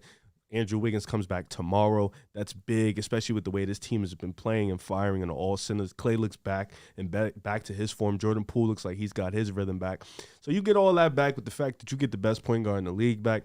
You get one of the best 3-and-D players in the league in Andrew Wiggins. You bring all that back together, and you get the Golden State Warriors. And I think they've just been waiting for this moment to happen, and I think they'll have a great turnaround. Oh, my East team, though, is unfortunately, I didn't want to mention this team because I want them to tank, but it's the Chicago Bulls, baby. Tough. They are beating good teams, and I feel like playing against the bad teams, they understand that they have to not take those games for granted, and I think they know that now, and especially after those big wins that they've had lately. That builds up the confidence, especially for a guy like Zach LaVine, Patrick Williams, who have lacked confidence lately. They've got that up now, and I think this is a team that it may not climb up to 4 or 5 or 3, but I think this is a team that heavily could be fighting for that 6th seed, maybe even the 5th. That's a stretch, but definitely that 6th seed, strongly be comfortable in that 7th seed. But I think lately they've been climbing. They can get back to that win column, and they'll be in that hunt with the Knicks, with the Pacers, I feel like, because I think they're good enough to be in that hunt. Now, on to regressions. Talking negatively about some teams. And I think this is interesting because, there's going to be some people that say, no way we're going to drop down. But, we have to make a pick. This is called pick a side. And, I'm always picking a side. Oh, we no know doubt that. about it. Regression. Eastern Conference. I got the Indiana Pacers. I think the Pacers are going to regress. I mean, at one point, they were top 6, and they have dropped out to the 7th seed now. And I think they're going to be a playing team. I think that if the Bulls decide not to go into this full-blown tank and they keep their players, I can see the Bulls being ahead of them. I can see the Hawks now being ahead of them. I think the Pacers will finish with a 9th to 10th seed. They'll still be a playing team, no doubt about it, but I do see a slight regression, and I'll just name my West team now. I think, although right now it looks like they're not in a good spot, the Phoenix Suns, I have them still regressing. Really? I think That's a very great answer. with the Timberwolves being better, and I see them progressing, with the Warriors being where they are, with the West, I think the teams are just so close together. This Devin Booker injury is going to hurt them a lot. Reevaluate in 2 weeks. Yeah. So Damn, 2 weeks? That might be like a week and a half or a week and a half. So for him, I but think the that was the Suns. initial I report. think the Suns, and it's crazy because I admitted I was a bit wrong about this early in the season when the Suns maintained the first seed for like 16, 17 games or 17 days. But the Suns will be a playing team. That's what they're going to be. So you weren't. I wasn't wrong. That's No, why we you gotta weren't. wait. That's That's fact. why you gotta wait.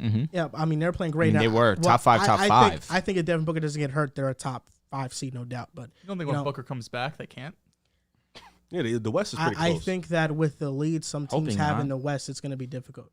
Need my boys That's to what I keep think. climbing.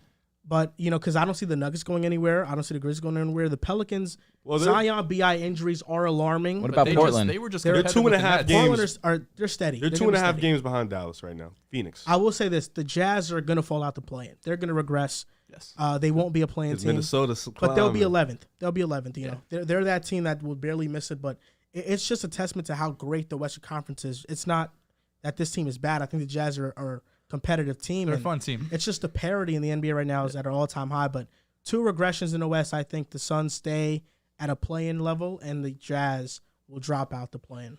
All right, I guess I'll go. Regression. I honestly think it's going to be the Knicks, and I don't think it for a bad reason. What the hell, man? No, I don't think it's for a bad reason. I think the Knicks have been playing well basketball. I think Julius Randle, Jalen Brunson, R.J. Barrett, that big three is going to continue to play well throughout the season. Yes. I just think teams like Miami, teams like the Bulls, I think they would either overcome that or capture that spot. That's why I think Miami eventually, even though I don't think their team is that good, I think they will gather that spot and eventually be ahead of the Knicks. So for me, the Knicks would be the team I pick. And not because of they're not a good team. I do think they're a good team, but I think there's a few teams that could pass them and be better than them. In the West, I got the Dallas Mavericks, kind of for the same thing in the East. I do think Clippers kind of have this mental thing in their head where they feel like they're not doing a good enough job right now and they've been playing like shit, I think they'll pick it up. I think they'll definitely get it back. And I think Golden State. Is that your fanboy inside you? No, this is like me watching. I firmly believe this. They've been rolling. They have these weird mental lapses where they Didn't break Kawhi down. and Paul George have a combined like less than 10 points the other night? They played like shit. They But only played like 18 minutes. Yeah, it's weird because PG had 40 3 days before. It's really the weird. game was over at like halfway through the second quarter. Mentally, they have these laps. They're too much grown men in there to have laps like this mentally as men.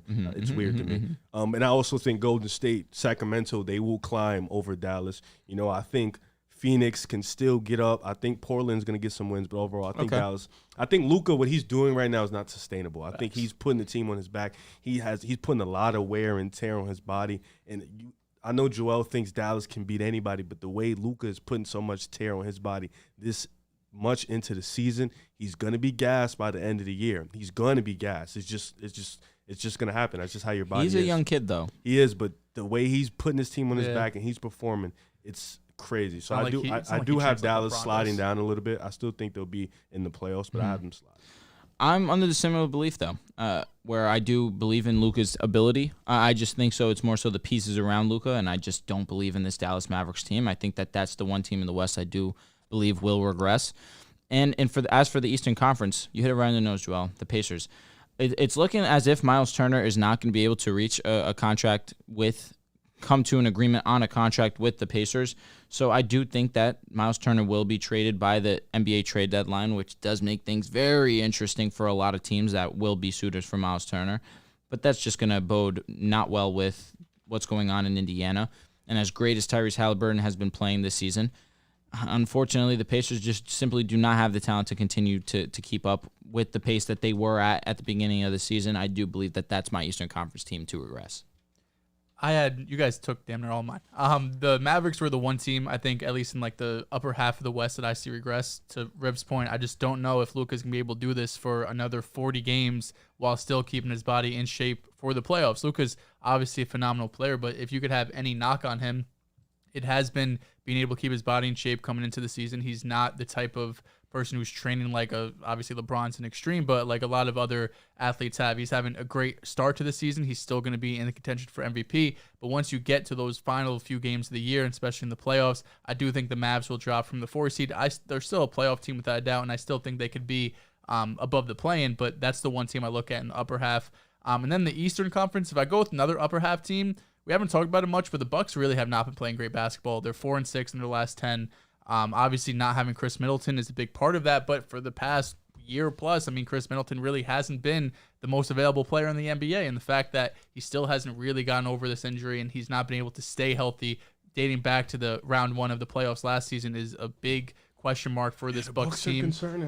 It definitely is, and don't get me wrong, they're the 3 seed now. Maybe they drop to the 5 or absolute worst 6 seed. They're not going to be a 7 seed playing team. I don't think Giannis physically is not going to allow that to happen. Any given night, he could put the team on his back. But like the fact that they've lost games to the Hornets and the Rockets and no disrespect the Lakers, it's just not something you want to see from a team that we thought is a championship level team. Cleveland is 0.5 behind, baby. Don't sleep. They're Cleveland's rising. The Sixers are only game and a half back, and the East is tough. I mean, even the 6 seed and 3 seed, it's 3.5 games. It just takes 1 or 2 bad weeks. You know what I noticed about all these teams in the West, in the East? Well, actually in the West. On the road, Denver's 10-10. Memphis is 10-10. The Pelicans are 7-10.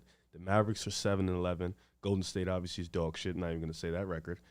Clippers 10-12. Portland's 10-13. Phoenix is 6-14. What am I like, show?